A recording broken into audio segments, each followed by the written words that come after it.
of the Four Nations Spring Split League stage. I am Brackish Brit. I am here to guide you on yet another journey of dubious drafts and fabulous fights. I am not alone, however, on this desk. I am joined by some fantastic faces, also as Quino and the beast himself, Crisis, here. How are we doing?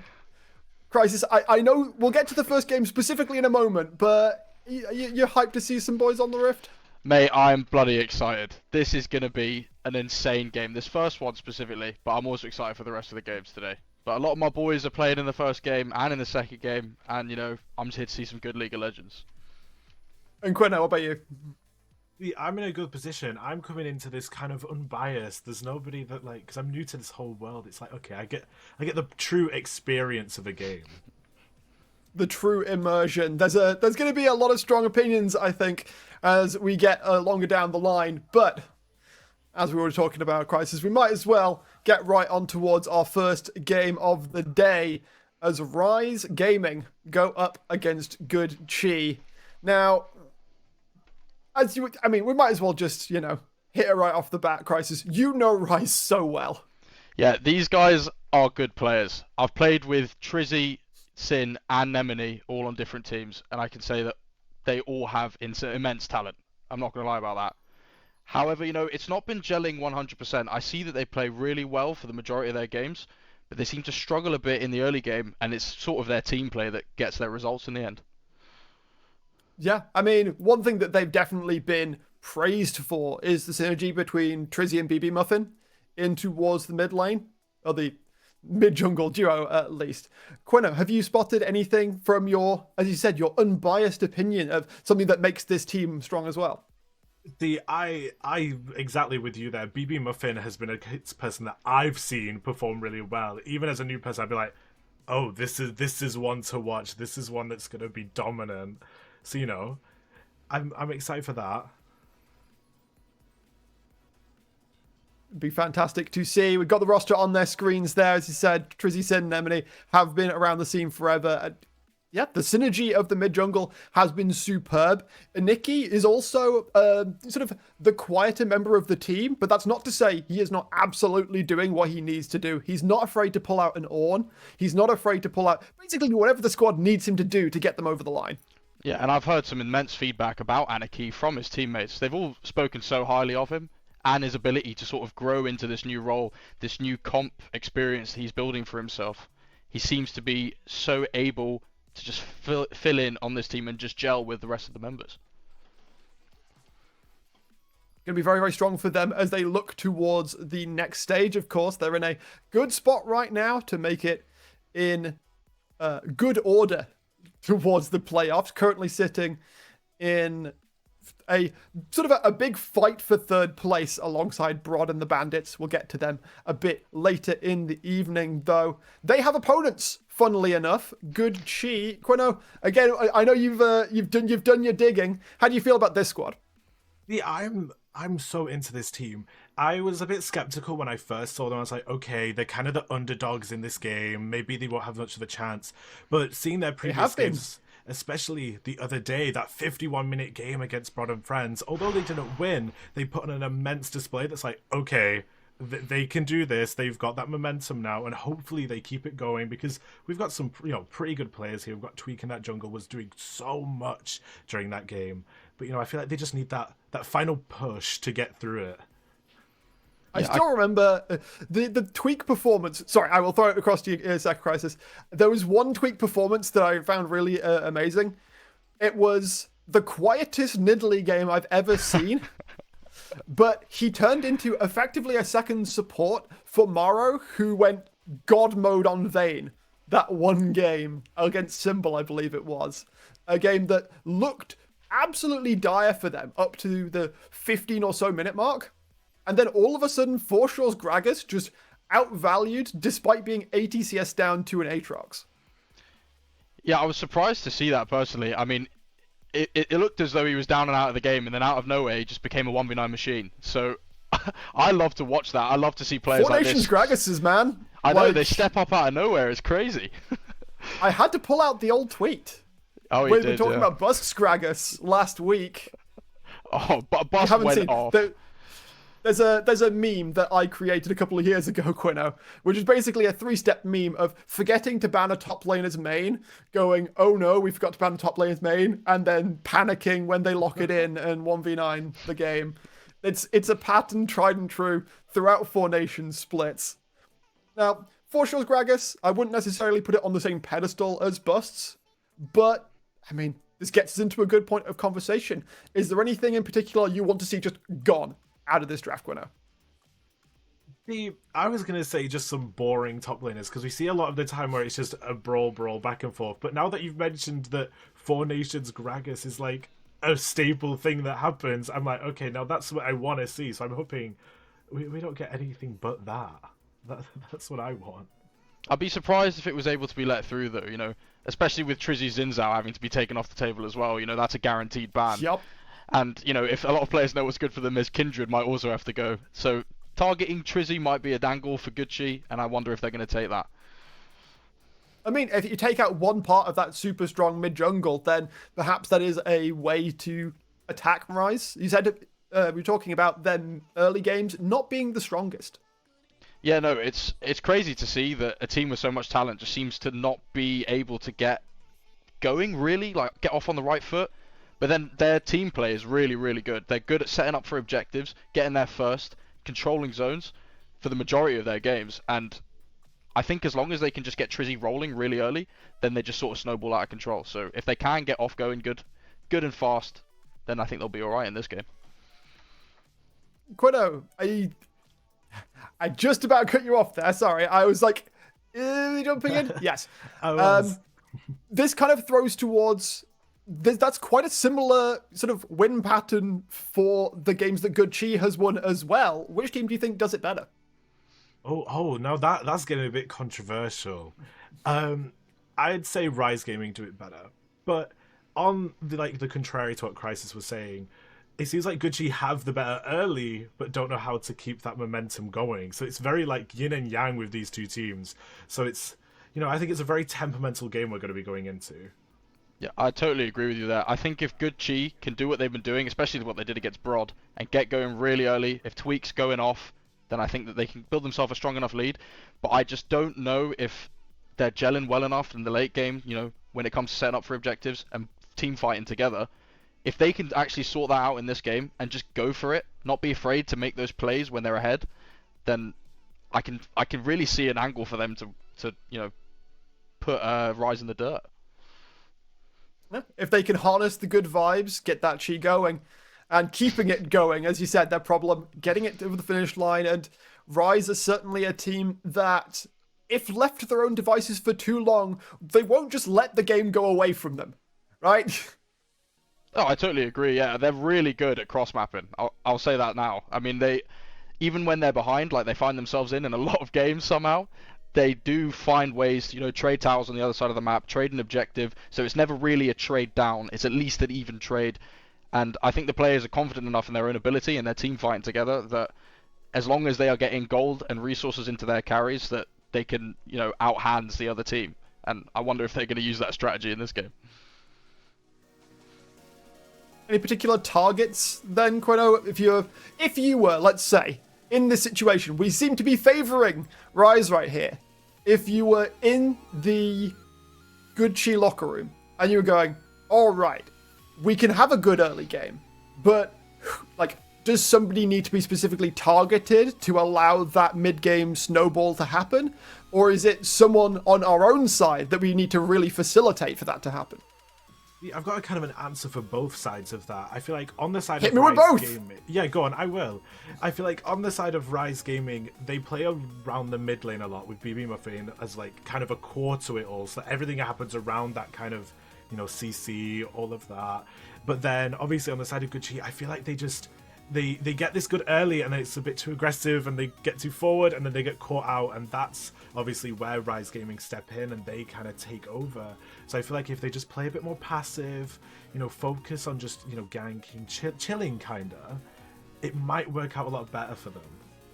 Well, let's start answering some of those questions. We are ready to jump on into draft. So with a little swish and some production magic, here we go. Bands coming through thick and fast. Hey, look, Crisis. Jin's gone. Kindred's gone. The jungle is being absolutely annihilated. Tweaks, Nidalee, and Zyra also gone, along with the Azir that Chova has used to great success so many times. Yeah, I mean, the ban seems to be pretty expected coming here. The Trizzy double ban is everything you'd like to see, but a Varus ban coming from Gucci as well. I spoke to Sin yesterday, and he said, oh god, we're blue side, I'm on Varus duty. But Varus is banned now, so I wonder what he's going to pick. He's got a lot of champs in his locker, and they're not B1ing AD carry. Do they necessarily need to, the way things are? I mean, Varus is arguably that sort of top banana carry, right? Like, unless you're wanting to lock something like an Ezreal, which is certainly a specific to people, Dragdar is a name that comes to mind for that one. Instead, leaving it a little bit later down the line. And I mean, Vi does not give away much at all about their draft. No, it doesn't at all. Vi can be used, in any dive comp. It can also be used to peel, though. So Trizzy has been pulling this out more and more frequently recently, so I think he can do a good job on this. Ooh. But countered by the Graves. That's a brave pick. Now, that's a pick you build a draft around, Quino. I was going to say, you were just saying on the side of Rise, they've got that Vi that's kind of like, oh, you can do anything with it. And then you've got the Graves on the other side, which is kind of like, oh, we have to build around this. But I think that's probably a smarter decision on the side of Gucci. Because it was, as I was saying, it kind of gives them a focus rather than splitting off and getting caught out. And then the Rumble coming through as well on top of that, getting some solid AP damage in the top lane. It's a lane bully, it's a good blind. I wonder what Anarchy will pick into this. He's very good on his tanks. I wonder if they want to try and attack top lane, maybe go for more of a bruiser champ, to go for quite a dangerous matchup in the top lane, or they just go safe. Situation, yeah. Volatile, thank you. But maybe they'll play around bot lane instead. I don't know. I mean, the options are completely open right now. We kind of see if we can get a bit of a peek into what the Rise Gaming locker room has to offer. It seems like it's going to be a little bit more chaotic. It's going to be a little bit more hectic. It's the Gwen locked on in. Also, I mean, we are in the NLC region. There is a certain top laner that loves to play Vi. Is there a world where Gwen goes jungle? I mean, Trizzy is probably gagging to play this Gwen. He absolutely loves playing Gwen jungle. So I think it's going top. But if Tristan has anything to say about it, it could go jungle still. We can't say anything yet. I mean, how does that even go into the Rumble? You've got the passive to give some shielding, but I feel like you just get melted, right? I think early game is very tough for sorry, Quino, you go. No, I was going to basically say the exact same thing. The early game is going to be very tough. But now you've mentioned that it could be in the jungle. I'm like, okay, I could see this angle, but I'm not sure whether Vi would play into that. So it's this is what makes me a bad host sometimes. I love to just go, but what if this pick was somewhere else? No, but it's good, you're getting the brains thinking, and it's definitely a completely viable option. And with Braum coming in on the other side, I actually really like it into the Gwen and the Vi. It's good to counter that engage and that dive. And yeah, MF also has a terrible time into Braum later on. Yeah, it's like bye-bye bullet time, bye-bye needlework. That's two champions ultimates that Stargazing can basically just nope at the press of a button. Yeah, you can sort of see the... Sorry, you go, Quitter. No. I was just going to say, it feels like they're listening to me because I've said, oh, play a bit more defensively around your team. And they've done exactly that, got a core with the Graves, and now they're like, okay, we've got this Braum, we can just play as one unit. It's exactly what I manifested. And you can see the sort of themes of these comps just forming as we're watching. You see the dive coming through from Rise. It's not full dive, but you've got the backup of the MF. I'm expecting to see a big engaged support coming in from Nemini. That's why they banned the Rakan. But I can see something like a Rel coming in. And you can see the peel coming in from Gucci to try and counteract that. But I hope at some point Gucci do draft some engage into this comp, because I fear without it, and if they do get ahead, then they're going to struggle to really press their lead. How are they going to engage, though? Because we already see that the three mostly engaged roles have already been locked in. We got Grace in the jungle, we got Rumble in top lane, we got Braum in the support role. Like, unless your engage is coming from mid or from your AD carry, then that does raise some questions. It is quite tough. I don't know Chova's picks too well, but they've got a damage a carry, AD carry jungler, along with a lot of damage in top lane. You get an AD carry alongside that. It could be engaged, like something like an Ashe. But if they're going for another hyper carry in the bot lane, then you could easily pick a sort of tank bruiser mid laner, like a Galio or something. You know, so there is options for good Chi as well. And they have the luxury of R5. They do. What's going on in that head, Quino? What are you thinking? I'm really trying to brainstorm it myself, because now that you mentioned they don't really have any engage, it's like, what are they going to pull out? Surely there's something crazy, because now they've got a Kai'Sa. That's not really that engagement. That's just that's more commitment. They are willing to just... They want to put 5 bodies in as small of a space as possible and fight right on top of your faces. That is what Good Chi is showing me right now. Yeah, factually, that could play against their hand, you know, with the Gwen, but if Braum can use his Unbreakable really well, then maybe it can work, but there's a lot of things that he needs to block coming from Rise Gaming. You can see the roll hover already, as we were expecting, you know, it's exactly what would really round out this Rise comp, and they don't really need too much damage in mid lane, so I wonder what BB Buffett's going to pick. Yeah, interesting to see a game where he doesn't necessarily need to be the headliner, I guess is the way to say. Yeah, that would be a champion that does all sorts of things. Lob the ball onto basically any champion that isn't MF, and you've probably got a decent shockwave. I totally agree. I really like the look of Rise's comp. You know, you've got good dive, you've got good peel for your carries. I find it really hard for Good Chi to actually hit this Gwen. I know that Kai'Sa's, you know, low range, so's Rumble and so's Graves, but if she can control her W really well, then it's going to be really hard for them to try and deal with her. And if Braum's using his E, saving it for the MF bullet time, then I say Trizzy or Anarchy on this Gwen could go mental. And the Aurora is the final lock-in. There's no hard engage on the side of Good Chi. It seems a lot to me like they are at the whim of when Rise wants to pick a fight. Yeah, they're going for team fights with this, which is kind of scary because we've seen Good Chi in team fights before, and it's in the nicest way, it's one of their weaknesses. But hey, maybe they're trying to prove everything wrong. They're like, okay, we've gone these different kind of comps before. Let's try something a little bit different, sustain as a team, and just go for pure damage output. Because obviously on the side of Rise Gaming, they have that engaged. So it's like, okay, we'll wait for them to do all the dirty work, and we'll just clean up.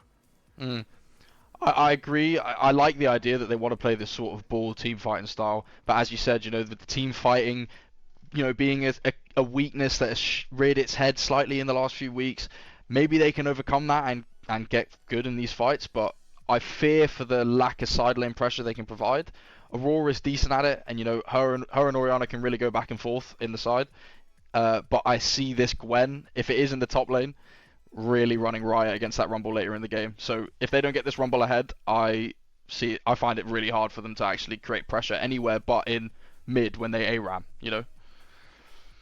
In sort of compositional logic, as much as we said, yes, Trizzy loves jungling Gwen, it would certainly make more sense to put Vi in there just in terms of, you know, damage balancing in the 2v2s. Obviously, you say, you know, conventional logic, you want to have an AD and an AP, so you can't just build steel caps or merc treads and get a bunch of free value out of it. So, yeah, I think it's more than likely that we do see Aniki on the Gwen this time around. Of course, has a slightly less sad time in the early game against the Rumble.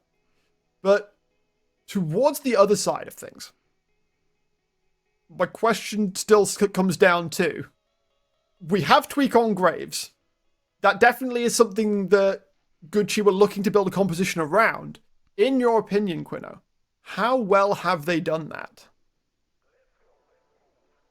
I don't think they were expecting this from Rise. I think they were expecting Rise, you know, just to be exactly what they've done before. But I think because now they're going two very battling kind of junglers, it's like, okay, they're just going to be constantly fighting, which obviously is not the best. It's very up in the air. I'm kind of worried for Good Chi in a way. If they pull it off, I'll be amazed. But right now, I'm a little bit skeptical. Speaking of the junglers, how do we feel? I'll throw this one to you, Crisis.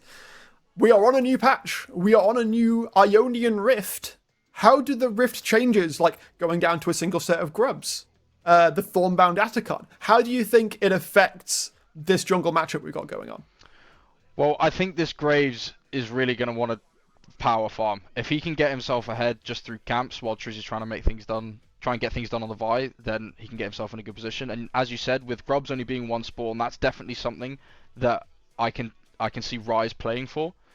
Because if they can get that Gwen those Grubs, then they can create a lot of pressure later on in the game. And I think just overall their comp just scales better as well. So if I was Gucci, I'd be trying to get Drakes, just try and stop them from stalling time with that.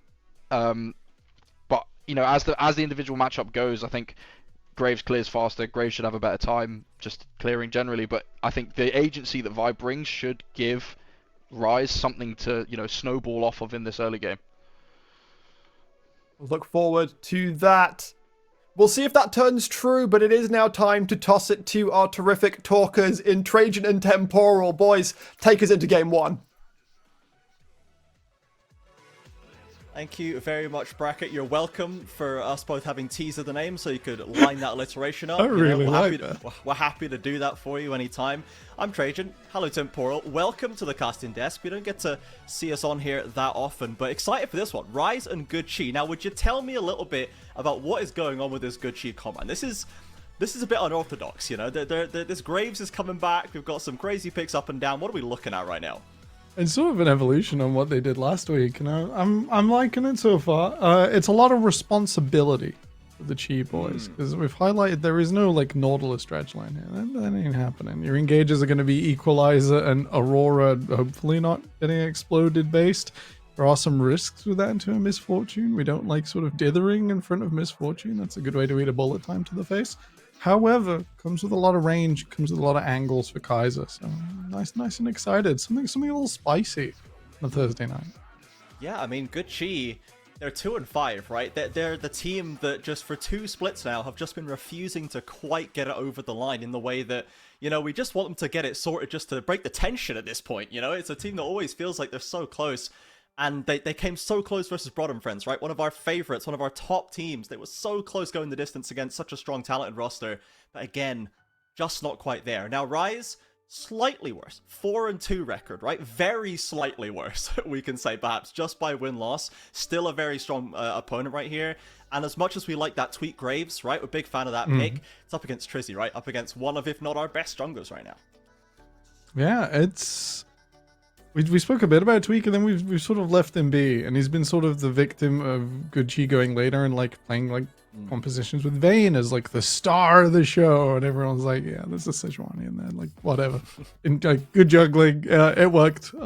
Nexus explode, yes, but it is more responsible, and we had a pretty good time with it against Broad on their last game day. And you know, if you can do well against Broad, I think the rest of the league within your sights. So this further iteration versus Rise is going to be closer than I was expecting when I saw the Graves come in, and I was like, okay, like same again maybe, but there's something a little new, something a little special. Yeah, for sure. Now we are ready to get onto the Rift right here. We'll see if Good Chi or Rise can come up with the W here today. Rise still trying to challenge, lock their place in that top 4. And Good Chi, well, they'd love to stay out of the bottom 2. They are only 1 win away from it. They've only realistically got Bulldog Academy to be out right there. And I don't believe they've played yet. I think their final match might be against Bulldog. Someone can correct me if I'm wrong right there. I might have just made that up. Alright, I got the schedule. But they are close to relegation, right, is the point, right? A team that it would feel so incongruous for this Good Chi roster to be playing in relegation, but that is the world that they might find themselves in. Yeah, you're completely correct. Their last game with side select against Bulldog on Monday. We'll see that coming through. Good Chi will be spotted, but they have forced this open with numbers, and Forshaw is going to look for the revenge when someone goes toward his top side.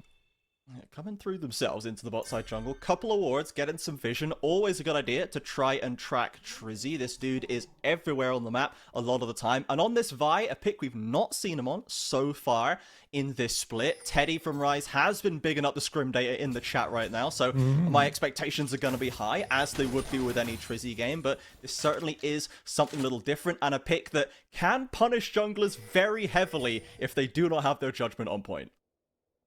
Yeah, no pressure. If you not only if it's like something that was it Freak or Froxon came out yesterday and was like, Vi is overpowered. I was like, oh, sick. Cool. Nice. She does do a job no one else can do, but is that really overpowered as this? Like sometimes she's quite vulnerable. Like the numbers say she is overpowered. Yeah. Tells not. me. Yeah, if the balance team says it's good, if Scrim Data says it's very good, then no pressure. No pressure. You're gonna have to impress us on the night. Yeah, for sure. We are seeing the lanes now crashing together. Tweet going for that early invade here off the information that they have. Of course, Drizzy straight up onto the top side, use the information they have. It was spotted out more or less by For Sure. They had the vision there, so an agreed trade of top and bot side jungle. Yeah, I like both going for all 3 camps here. We did see a little bit of a micro meta last week with just taking 2 camps and moving back.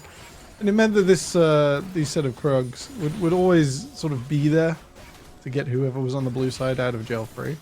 So it's not going to be the option. And Trizzy carefully moving around that ward, so the Raptor take was not spotted either. So just a little bit of a split. I don't think either of the team's junglers should be able to make a move immediately off the clear, so we'll have a little bit more time, even more than now with the objectives ones being more split. We'll see what they do with it. Something that Crisis mentioned on the desk was wondering if Chi were going to invest in getting For Sure ahead on this Rumble to help with the Gwen matchup, and potentially, as maybe the primary engage tool, as that equalizer, we'd love to have that hitting pretty hard. Where do you think we're going to see Tweak dedicate that time? Obviously, the Graves not known for the ganking necessarily as a jungle archetype. You can sort of spend time there, and it's fine, but it can't really slow you down too much. That's sort of the greed that Graves brings to the game, is you can't do something, oh gosh, what were the picks back in the day where you just stand in top bush and be like, yeah, I don't need to be anywhere else. This is where I live now. Yeah, it's just, you know, I'm helping. XP, no, my laner doesn't need that, but he does need to kill you if you step up.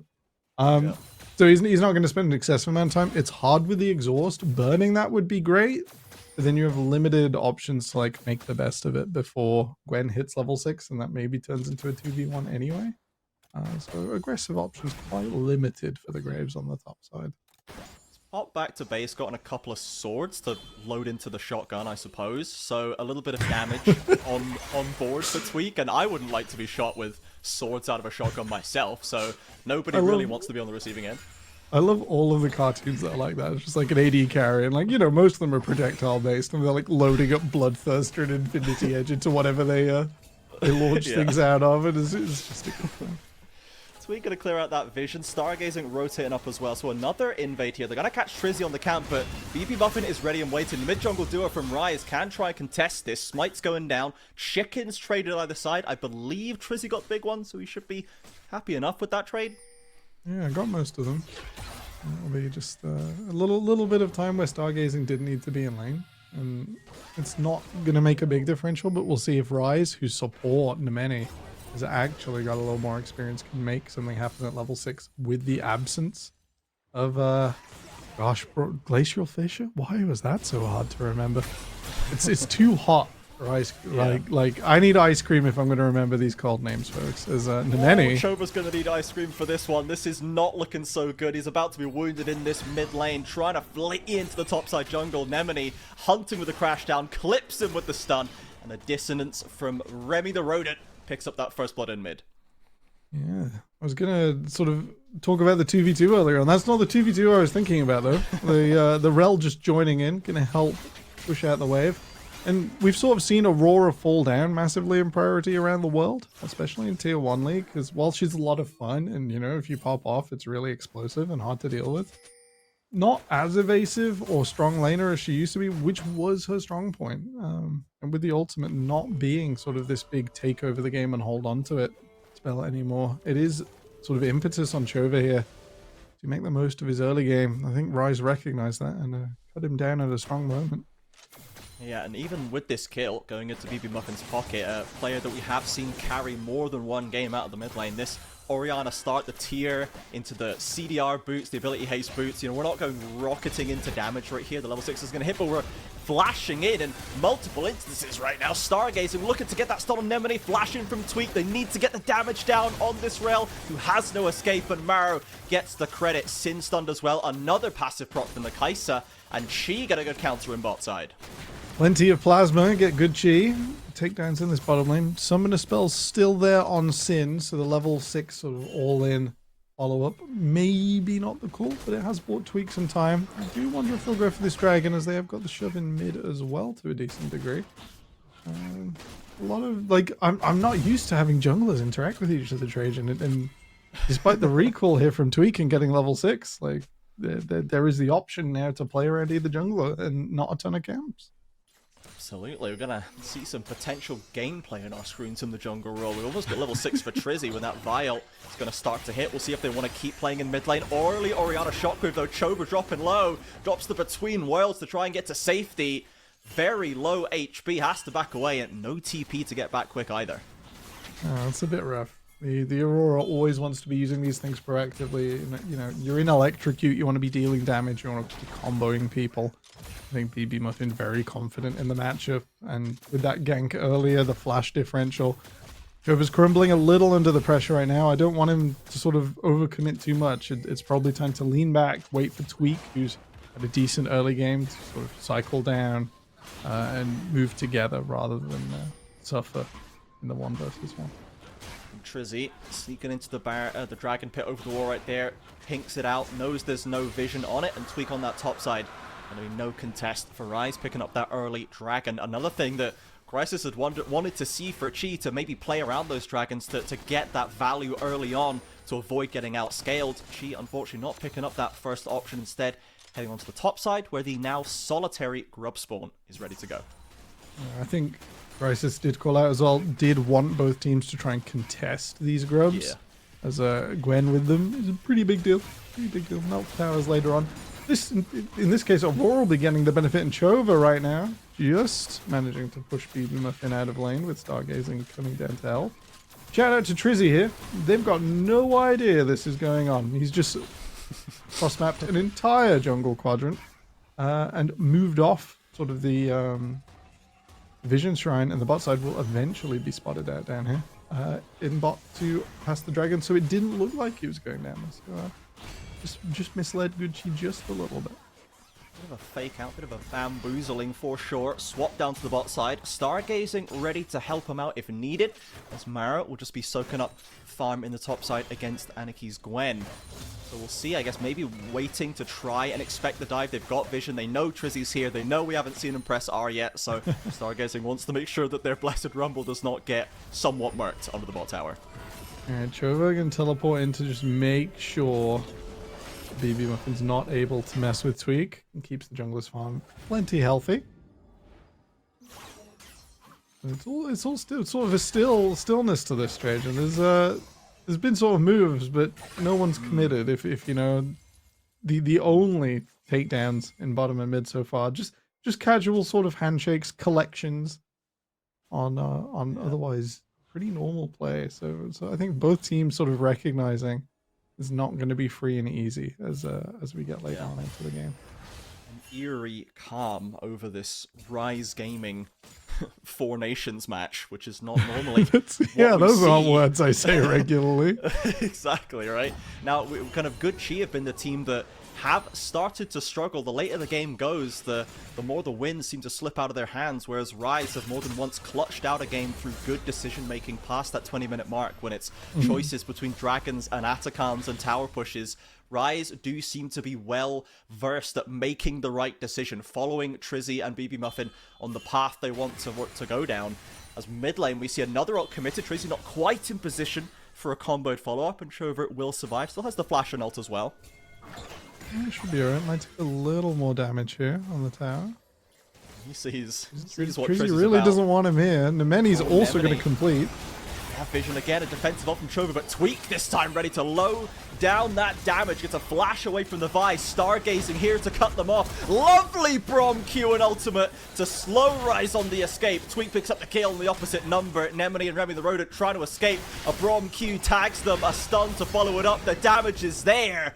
And Good Chi's jungler picks up the feat of warfare as well. The three-pronged attack from Rise, not quite successful. Turns out the tower is still your best friend at this stage of the game. Chova having to commit the flash, but In the meantime, BB Muffin hadn't used theirs aggressively, so it's almost as if that trade previously didn't make a huge difference. Stargazing and Tweak ready to support, ready to help push this lane in. I think that is most of the gold lead in mid equalized. Yeah, I mean, I guess when you rock up to a 10-minute fight with the Youmu's in your pocket, as Tweak has done there, it's gonna sting. That was big damage he was throwing back, and now he's 30 CS up, 2 kills off the back of it as well, accelerating towards a second item, and this could be another example of this Tweak Graves gaining a bit of momentum. We liked it against Broad and Friends, and I'll tell you, I'm liking it here against Rise. It's looking real good. I'm not so worried about the damage profile. Looks like we are looking towards a full AD Kaiser, which, you know, not our normal hybrid or slightly AP lean. Gonna equalize that damage profile real nice. All we're looking for now is a big equalizer at a fight in a few minutes. Tweak to absolutely rip somebody's head off and not get confused with Aniki's Shroud and you can get all the damage knocked away. Otherwise, Good Sheep got a decent front to back here, and it's quite exciting. Great start from our underdogs in this game. We'll see what the answer from Rise is gonna be. Still waiting to see that combo, that engage from Nemini, Trizzy, BB Muffin, looking for a team fight wombo potentially. Sin as well with the ultimate to offer there is Gucci trying to take control of this Dragon Pit. Nice and early. They'd love to stop the stacking, and Infernal would not go amiss. And let's see what Rise can do. Let's see if they can forge a path into the river here. Mid-wave mostly evaporated. Time is not quite on the screen, but the Infernal Dragon has spawned. There's going to be a bit of a tension here. There is a bot wave pushing in, so Maro's going to be pinned for a moment. It'll give Rise a moment to move first. However, Gucci have a decent approach, so it's not completely the end of the world. You have to respect that Braum walking forwards right now. Sin on the other side of the map, for sure as well. Doesn't quite have the TP as maybe Chi looking to get some damage early. They can't make it stick. Of course, even if For Sure can teleport, it does take about 6 months to arrive at this early stage of the game. So we can't be planning around it necessarily. They've got to have potentially preempting what they need him for. They won't have that equalizer if they want to turn away, but they are just burning the Drake right now. Bit odd to teleport in here. You don't have Sin. That Misfortune cannot join the fight. For Sure falling all the way back. Look for the teleport from the Rumble any second. Okay, Remedy with a lovely flank there. The Trophy Rock goes across all of them, and Trizzy's the first to fall. In comes the Rumble. Here's the re-engage off the equalizer. Doesn't really tag them. Marrow flying in Nemini. Going to be captured. The Dragon down as well. And Good Chi. Lovely peel back and fight. It's all Rise can do to teleport up to the top side and try and take down this tower with plates freshly missing. It's not quite as valuable as it would have been before the Dragon. But yeah, Rise trying to have the best of both worlds. Trying to keep Sin farming at maximum capacity up here does cost them the Dragon. Wouldn't that have been great to have a bullet time over the top, even if the Unbreakable would have sponged some of it? I think so. Tweak got away there with not much health, and unfortunately Rise can't finish out the fight. Chi now, 5 kills to 1, even in Drakes, even in gold. A couple more camps can lock up that potential feat of monster killing as Rise now, with the first turret in the game, they sit 1 apiece. And for those potential triumphant boots now, For Sure, maybe going to catch Nemini a little bit out of position, but a crash down to safety. Aniki around the corner as well. Good Chi looking emboldened by that fight win. Nemini still steps forward, has to flash this time. That's a lot just for checking vision. There's not a lot going on here, just the Rift Herald for now. And while both teams no doubt want it, not really worth pulling the junglers that we've spoken about. They have to try and keep up with farm, especially the Graves, out of their alignment. We're not worried for now. Mid-wave heavily contested. Oh, and Chova dead. Oops. Nice flash key from Trizzy. Grabs a little bit of free gold sitting on the map before it can get back to the fountain. And this turret now is going to take a lot of damage. Nobody is on that side of the map from Chi. This is just going to fall. The trade is going to be for the Herald. They can maybe use it to crack another tower themselves, but Rise are going to build a small gold lead for themselves off this one. Get a bit of much needed gold into Trizzy, who's having a bit of a sorry start to this game so far. I'm just having a moment. Nemeni did take that trade on mid, lose flash, and immediately walk bot. It's so much chaos. Speaking of flash, traded flash from Stargazing, and Sin Mara can easily follow it up with the CC, enabling a killer instinct, and Sin on his own in mid gets punished. That seems a bit more measured. While BB Muffin did, Remy just did it with their hands in bot lane, and sort of Gucci have to realize the Rift Herald to go even on that play.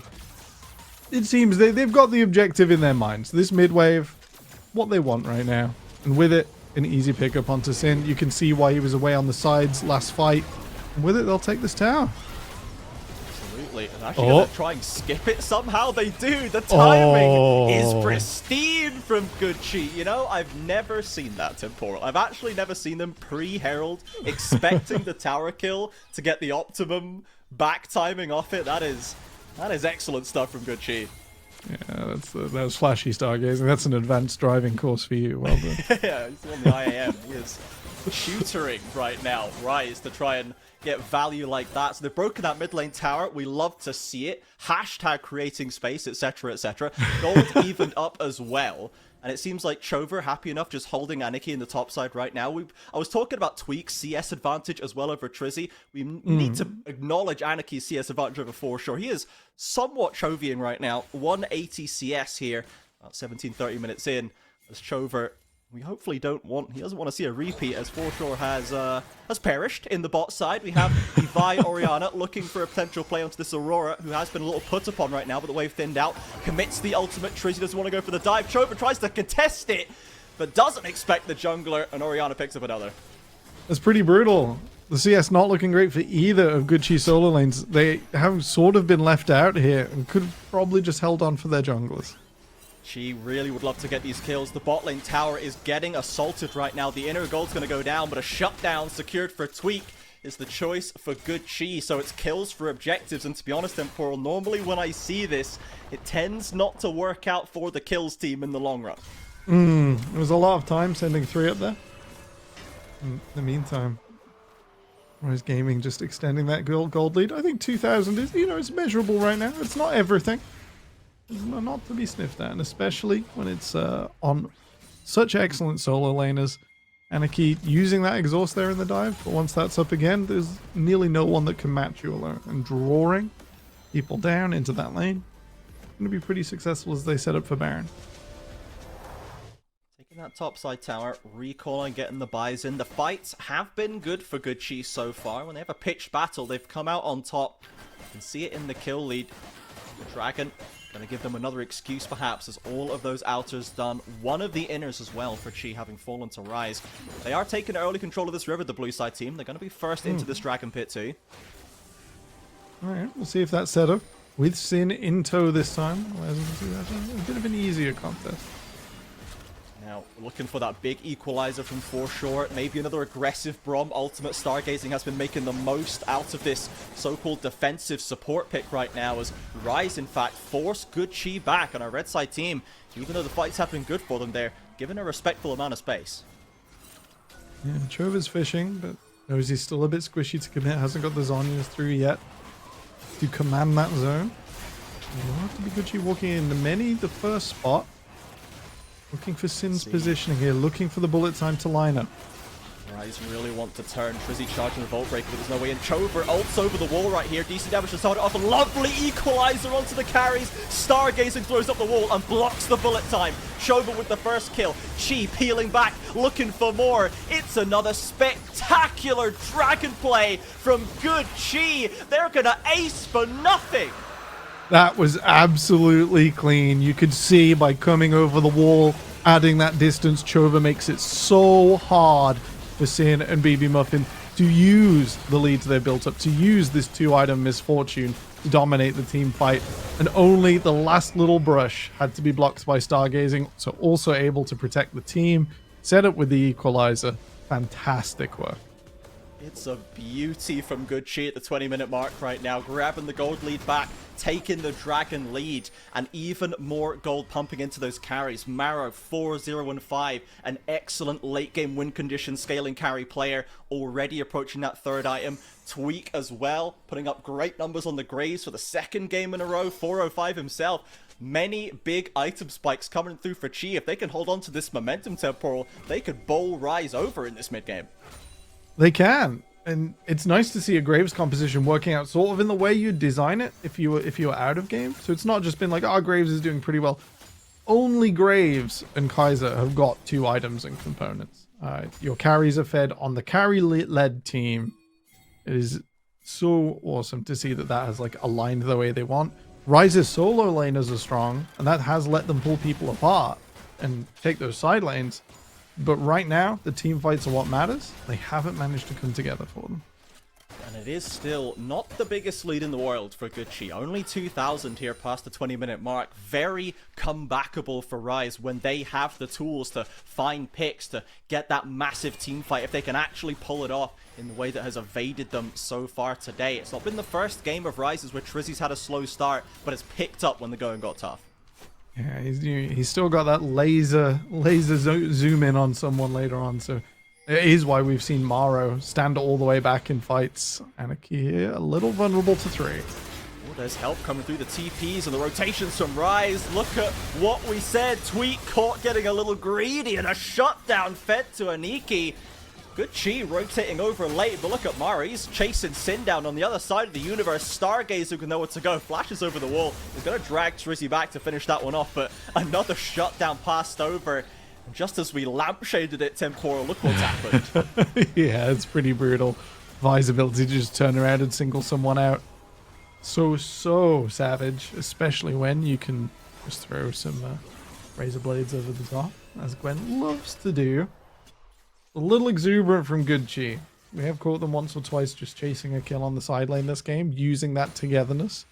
But here it was a little too telegraphed, a little too obvious. And with Nemeni and BB Muffin running it behind, easy to dispatch. It's what I'd like to see. If they are going to play these side lanes, and you are getting kills by sending 1, sending 2, and going deep, just being aware of what Good Chi are going to do about it and making sure they can't coalesce as 5. Back to the drawing board for Good Chi. The Dragon Pit remains their favorite place to play right now, but still a few minutes on that one, I dare say. 12 kills to 6, but once again, dead even in the gold. They just cannot extend that lead past the 2,000 mark. And you look at the map, look at objectives, there's still more turrets in play for Rise. There's no threat of the soul on the next Dragon play. So they've got plenty of time to kind of keep poking and prodding, finding the chinks in the armor for Good Chi. And so far, they've been able to find them when they need them. Yeah, it's another opportunity here, another wave of vision that they're going to go and command. Both teams have done a pretty good job at, like, covering off. Oh, over. Over against stunned up. If he can just right-click the blast cone, it might be okay, but he's dragged back by the magnetism, bounced the wrong way. Nemeni can't finish the kill, though, and this time it's Chi rotating members in to assist, and Rise cannot find their man this time. Yeah, a little committal there. I think it's fine to get Braum's ultimate, especially ahead of everyone moving down towards this dragon. It's not quite spawned yet, but it's not very far away. And when I'm watching this, I'm thinking, you know, you're right. We don't have Soul yet. We don't have an immediate Baron threat, although I think Rise might surprise with how fast they can do it. The Leandries especially. I'm just kind of watching, just kind of waiting. It's going to be opportunities. I was talking about vision. Both teams done a really good job so far of like closing off an entire quadrant when they decide to take over it. So it's clear we've had some. I can't remember the name of the website. Gosh, what's the one with the map on that you can draw? I want everyone. You League tools? I want everyone. Something like that, yeah. Yeah, something like that. We've been in, you know, the coach's room. We've been setting up some plays. Rise flashing in. They've caught the Braum out the front line. The Unbreakable goes up. Maro on the flank, but surely Braum cannot survive. In fact, an MFL committed just to get him down. And big damage from the flank. Maro dives in, tries to make the hero play, gets 1, looks for 2 on the Q reset, and Foreshore watching, stunned from the sidelines. Drops eventually, but Maro saves a very sketchy mid-fight. Yeah, they managed to stagger that one out. Mara 1 auto away from taking down BB Muffin. No armor, with the plasma stacked up as well. Likely to be lethal. So close with Good G's AD carry. Teleports in from both top laners.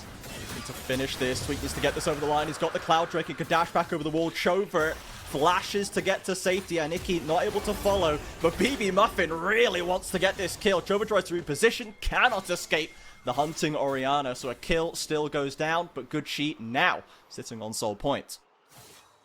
It's a win for Good Chi. I think it's pretty clear that Chover has been the victim of a bit of attention this game. Maybe feels that he has to sort of be the disruptor in the front line without a solid tank, without Stargazing still alive there. They may be a little too much, and that does just give a little gold back over to Rise. We said it was about 2,000, around the 20,000 gold mark. That is not expanding. is just a teleport in from BB Muffin. But both of these teams have picked this later game style where they know what they want to do. It's nice, clean League of Legends. But sooner or later, they're going to have to hit each other. Okay, here goes Rise trying to burn that Baron down. TP into mid from Chover. Can he arrive in time? Gucci trying to hunt down the remaining Rise flanking members. They've got that safe angle now. They can approach from the south, and Rise know on a straight 5v5, it's not been so hot for them. They back away. Gucci, though, they step in to pick it up. They don't want to just let this half-destroyed Baron go to waste, but now Rise are back in. Stargazer again on the front line, drops the ultimate, but taking a fair bit of damage. Anarchy as well, burning from these electric harpoons from foreshore. Both teams break apart after a very tense little dance there. Over. Oh my word, Trova's not done with this. Trizzy burning down with the equalizer. Can the jungler escape? Collateral damage sails over his shoulder, but he is in no business to be contesting a Baron right now. Guy needs to heal up. He's going to quickly bash the Grom through and try and get some health regen. Good G, they win the poke war. Chova finding these angles now. He's still very low. The re-engage comes through from Chi, but they've lost their Braum, and now Anarchy leading the charge into the pit. Trizzy is down. They have no smite, and Tweak escaped. He's flashless, but can slide over if needed. Marrow again diving in to keep Rise heads on a swivel, but the Baron is reset, and surely these teams will lay off each other now. A little too much tension and no ability to relieve it right now. No ability to go through and take that Baron. I think Maro was trying to invite a bad play at the end there, just trying to get Rise to get a little aggravated, a little annoyed. Not going to work out. Didn't find the shockwave in, which would have been their justification, the way to pull the AD carry back through. I'm not sure who to be celebrating more for there. That is fantastic play from both teams to not overcommit, to not lose health bars too early on. I think Gucci did better with the poke setup and that little skirmish where Chova finally found an angle. I think we're going to try and see a repeat of that if they have their way. Yeah, and I think taking Trizzy out of the equation, putting him too low to commit, really does slow Rise's ability to catch Chi, who are pretty slippery customers, to be honest. Anarchy was trying to chase some of them down, and this Gwen is 3 items deep, has quietly become a real threat on the front line, and will try and, you know, sprint in there, but doesn't have a ghost, he doesn't have a flash, doesn't have another gap closing tool, and Chi were able to hold him at arm's length in that last fight when there's no Vide, there's no Rel in range to hold them down, and Nikki just kind of reaching but couldn't find. Yeah, the disadvantage of this exhaust is done plenty of work in the side lanes. And if Chova does find the Gwen as the angle, it can negate that once every 3 minutes. But it is preventing Anarchy from running through and really making the most of their lead. They're not going to find Maro like this, most likely. Chi still trying to hold the line right here. Foreshaw's not quite in position, coming down now. And Chi really want to hop this brush. It's an awkward brush to defend. The Stargazing ever the frontline target right now is the only real defense against the Sin ultimate again being assaulted. Anarchy diving forward in the Hallowed Mist, cannot find purchase on anybody. Chover looking for potential flank over the wall, hops over, looks for a bit of burst. Anarchy takes a fat chunk off the back of it. Luden's doing plenty of work. Sure. Just trying to find the angle. I like this spread, I like this poke. But you're going to have to keep moving around though, because eventually they will move back to mid to clear the wave. Yeah, a shockwave will find you if you try and be a bit too cheeky. Yeah, and like with the damage that Foreshore is doing, it's great, but what is Rumble realistically going to do if he gets caught in an R, you know? It's just no recourse right there. It's going to be flash or die. However, they have effectively managed to kind of to hold Rise back and shove them back onto the recall, onto the fountain. Oh. Clear out some jungle, but a TP in to this topside jungle. That will be spotted. Chino. They see Mail. Holds the ultimate, does BB Muffin, doesn't want to commit to it. Chover again on the front line, pretty dangerous. Trizzy's in, but doesn't throw the ultimate. Waiting for Sin and Anarchy to join them from mid.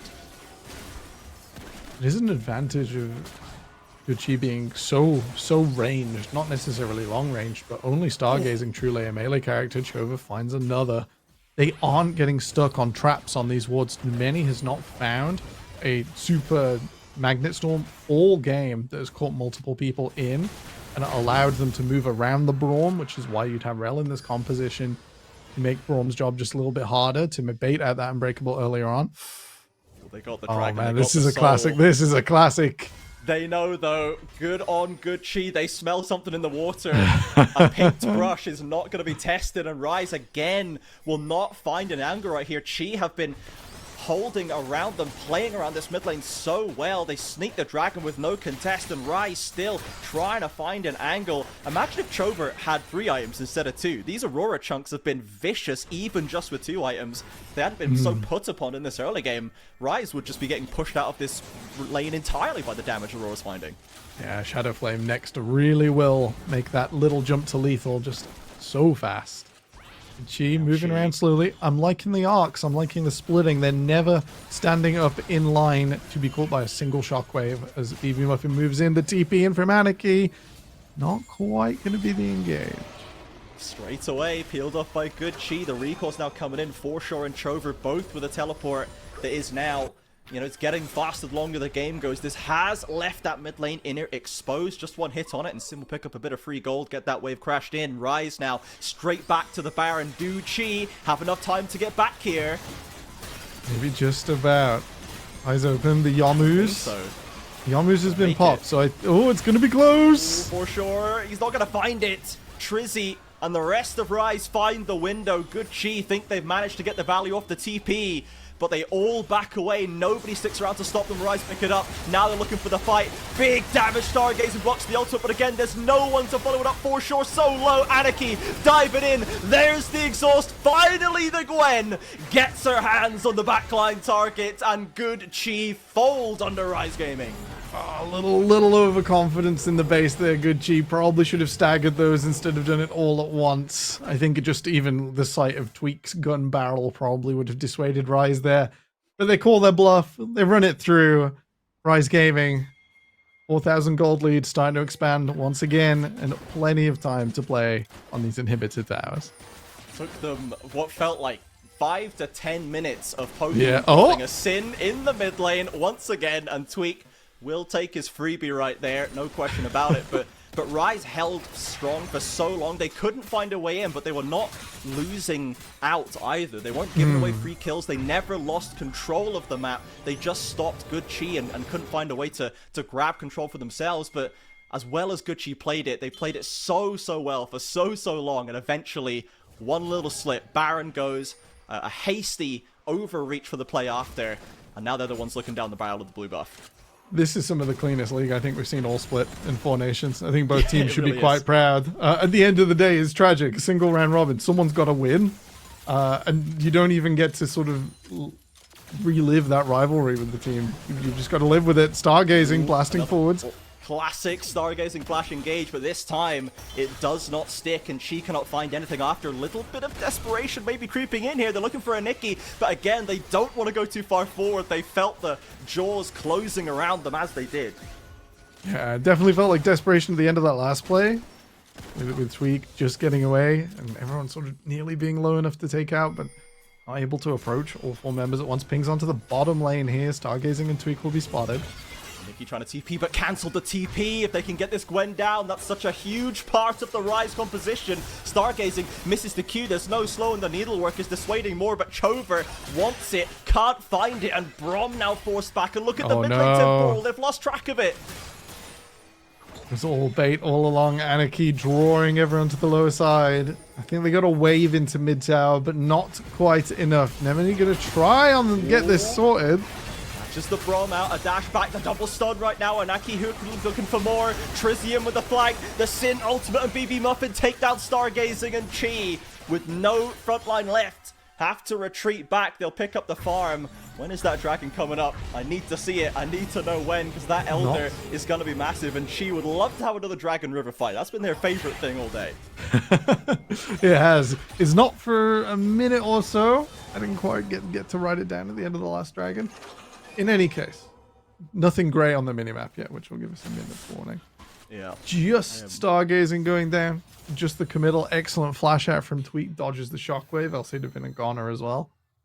And yeah, I think the misfortune's starting to get to the stage where even if Rom goes unbreakable, it gets real tough to survive a full channel of a late game bullet time.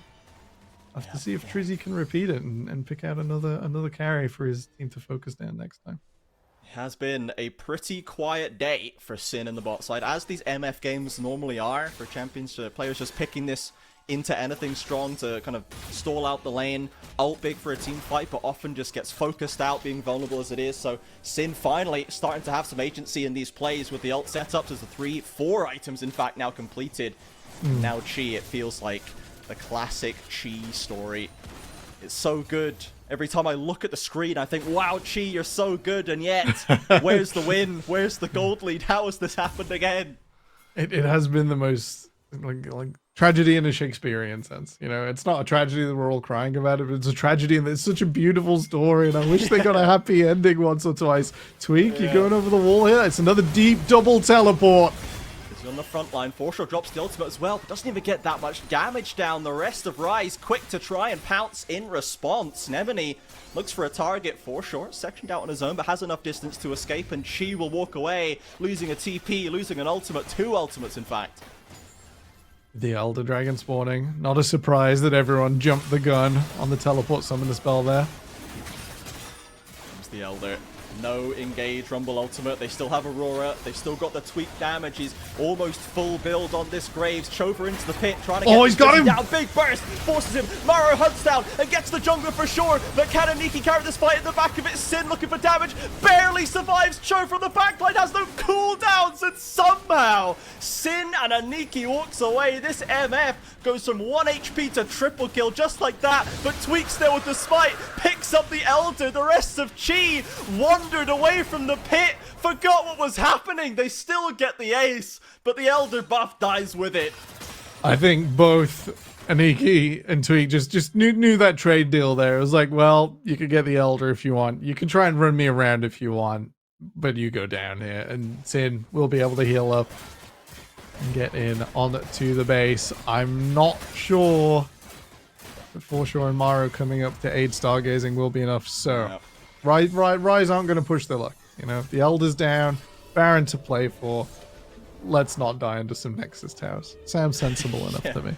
Yeah, no need to get crazy. If there's anything that we know from what we've seen from Rise, yes, sometimes the early games get a little bit sketchy, but once the chips are down, once the clutch has to come out, they really tighten up. They batten down the hatches. They start making really good decisions, and that's what we've seen here again today.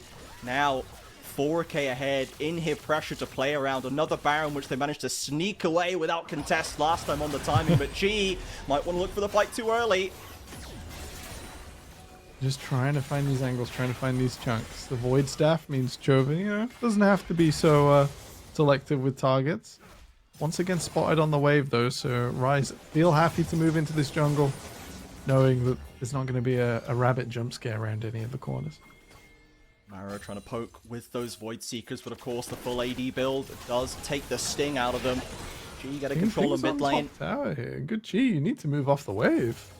Yeah, Rise have peeled back, and Icky working on the Baron right now. 6k is the health bar. Chover getting some vision. Another knockup from Stargazing slows them down. Nemini trying to hold Chover at bay. A nice lovely equalizer again really forces back Rise. And Nikki caught in the front line. Chover, I don't know how he ended up back there, but he goes down. And Sin drops the ultimate finally. The free firing bullet time locks up another triple. It's absolutely brutal. I called earlier if Chova's going to be playing this niche, you really need a Zhonya's.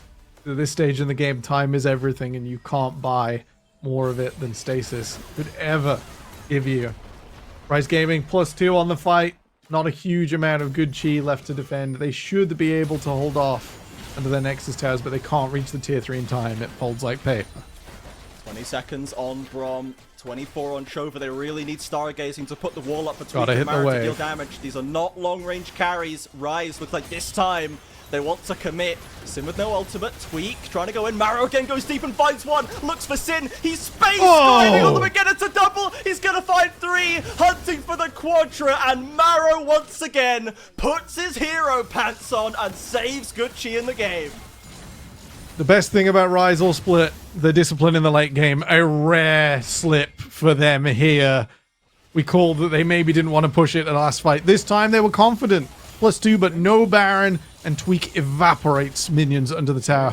Maro finds that carry performance. Aniki, you gotta run, buddy. The Hallowed Mist is not enough to stop what is coming as 5 members of Good Chi are blasting into the base. You've got to send it, Chi. Don't let this, don't run it back again. Don't peel back for the Baron. You have to go for it. 5-1. 10 seconds on Nemini. In goes Aniki, but instantly locked up and mauled by Good Chi. And finally, the karmic retribution is here. Good Chi hunting for the win day in, day out. It looked like they'd lost it again.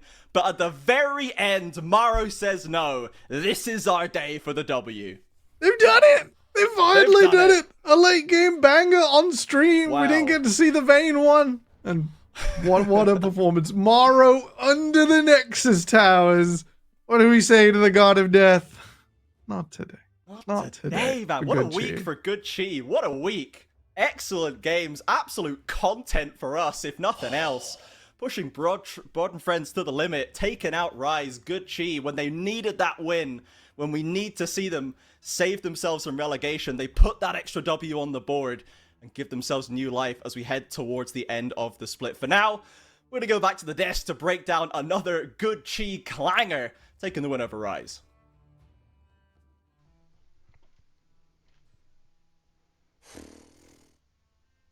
I don't know, guys. I wasn't panicking at all. My heart was not up, you know, like threatening to block my windpipe or anything, Quinno, looking at that game. That was back and forth and back again. And oh my god, somebody give Maro a medal or something, because he's an absolute maniac. Watching Good Chi is watching cinema. I mean, what a bloody game that was. That was great to watch. I mean, from the giving away the Baron, I mean, firstly, getting an ace at Dragon, then throwing away a Baron, and then Maro coming out of absolutely nowhere and completely 1v9ing the end of the game. And they ended off of it. What the hell? It was just like it was perfectly written from the start, because obviously it was like, oh, they had that little bit in the middle where they were like, oh no, we're struggling, but then oh no, we're actually not, and then oh, it was so back and forth, and it was just cinema, honestly. Wow. All the better. I think, in essence at least, it kind of followed what we set out before the match, right? We talk about Good Chi having a good early game. Yes, they did. But also early game doesn't seem to matter that much, because despite getting kills and getting advantages, Rise were still the ones with the gold league. Yeah, no, I totally agree. They did well at the start, but so did Rise. Like, you saw lots of crazy things going on in the early game, but take it to the Baron. Speaking of crazy, Quino. It was just so poorly timed for everyone. Like, obviously we were like, oh yeah, they're gonna get this Baron brilliantly, but they all recalled just the wrong time, and it was like, oh no, this is a turning point 1,000,000%. Did they even make it back in time? I don't think so. And I think Baron was already gone when they got here. Yeah, they just had free reign over it, even though they had that moment where they were fighting for it for so long. So much was wasted, and then everyone just decided, oh, let's just, reset, and they took advantage of that on the side of Rise and just took it. But I don't know, it was so much of a turning point that I was like, oh no, Chi's screwed after this. Especially we this were literally saying it as well. We were literally saying it in the green room. It is done. It is Jova. And despite some attempted heroics from Chova at the Elder fight, they got the Elder, but nobody survived with it. It was looking like the game was pretty much done and dusted for Rise. They had done as we said they would do. They managed to stay at parity for the majority of the game, and then when you get to the later stage, you're just going to outfight them. You're just going to outvalue them, outmacro them. I mean, look at the tower plays. For most of that game, Good Chi was on 3 towers, while Rise, for the most part, was playing macro. Although I do think we need to coin the 4 Nayram, because, Crisis, we were talking about this in the green room. How long were they just sat on mid lane? I swear to God, I aged about 20 minutes watching that. Just the two of them just standing in mid lane, you were just almost having a face-off. pleading with them. It was just like, please send the Gwen top. I don't send the Gwen to side. They sent the Gwen side and got a Baron off of it. I mean, I couldn't believe that for one thing. But I mean, they worked so well to try and go toe to toe with the team fighting comp of Rise. And I think because of how strong the Graves was, he was able to make it so that Elder fight went really close. And even though they just lost the fight, They end up in their base, backs against the wall, and Maro he channels his inner demon and just dives into the backline. I mean, the quick kill on BB Muffin is really good, but flashing the rail stun into just finishing off Sin and Kyle, I mean, he's played that as best as he could. I don't think he could have played it better. Maro is a player that sometimes I think misses some of the praise he is due. I talked about his Vayne game earlier in the split. Absolutely monstrous on that. This time around, still finding those angles. There was the earlier fight as well, where he's like 1v5, doing a flanker's Kai'Sa. Bet I'm going to get 2 kills. Yeah, I mean, I was talking about before the game, fearing that Rise, when it hits 20 minutes, I don't know if they have the gall to just make that big play to try and win them the game. And then I expected it to come from the Braum, but in the end of the day, it's Maro. He just comes out of nowhere. He does it twice in the same game, with the second one being the game winner. I mean, props to him. He's played an amazing game. Is there any actual question of MVP? No. Not at all. It's Maro. It's Maro. It is so deserved. Playing like to the very edge of what life and death would provide him with. And the sole reason you cannot tell me any universe exists where that game does not end in favor of Rise or Good Chi because of Maro making that exact play. I agree. Quino? Yeah, 100%. It was just so seamless. It was as if they were waiting for that on purpose, like letting Rise get their guard down. They're in their base. Oh, they've won this. And Maro was just sat there, like, waiting in the bushes, basically. Like, yeah, I've got this. I know what I'm doing.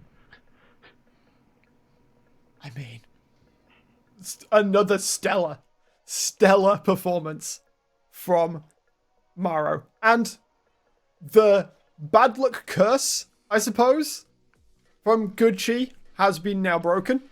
Good Chi closed the game.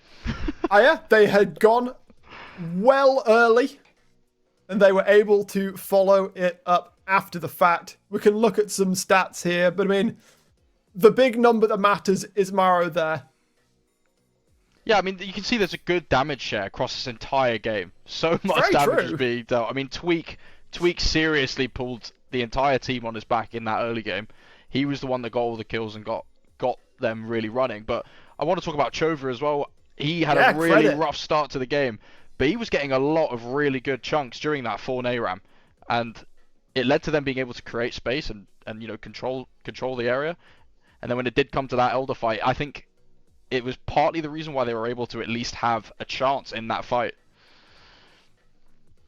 And yeah, they get themselves that win. Crucial almost. Remember, this is the penultimate day of the league stage. We were talking before getting into this game, Good Chi were at risk of being in one of those relegation spots. They get a big win against a team that was above them. I think coming into this, we had to throw a number onto it, maybe a 70-30? Yeah. In favor of Rise? Even 80-20. Yeah. To pull out a win like that is really, really good for Good Chi's chances of making it towards playoffs. That is game 1 done and wrapped. We got 3 more coming though. Next up, we will be going towards Int Quick, sat up at the top, going up against Belfast Storm. We'll be back in a few minutes. You do not want to miss it.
Welcome back, everybody. Ahead of game number 2, Intquick currently sat up at the number 1 spot, going up against Belfast Storm, who now, Crisis, have a bit of extra pressure on their hands now that Good won that last game. Yeah, this game is just as much hype as the last one, but after that Good win, it's hard for Belfast Storm to battle in these lower places of the playoffs. I really find it hard for them to get relegated with the position that Bulldog are in the game against Venom Crest, but we'll talk about that later. I still think this is a big matchup, and it's going to be hard for Belfast, but that doesn't mean they're out. I mean, positioning still matters, right, Quino? Like, if you end up in 8th, you're still going to match up against Intquick in the first playoffs match. Speak of the Devils, the content machines, we do see Kittenly has been swapped out for Dunn in this game. It's got Nemedy's picture as well. I was about to say, I know this picture. That's right. We got Kerberos, we got Karina, we got BZ, we got Dragdar. And then, of course, on the opposite side of the rift, a team that you are all too familiar with, Crisis, for your little pants, names that have been around forever. Yeah, I mean, these guys are a long-lasting duo, and I hope for the best for them in this game, but their bot lane that they're up against are a tough opposition, to say the least. Maybe they can pull something out the bag. Fuyu's coming out of an illness, so maybe he can use that as an excuse, but hopefully they can make it at least interesting. So... Exactly.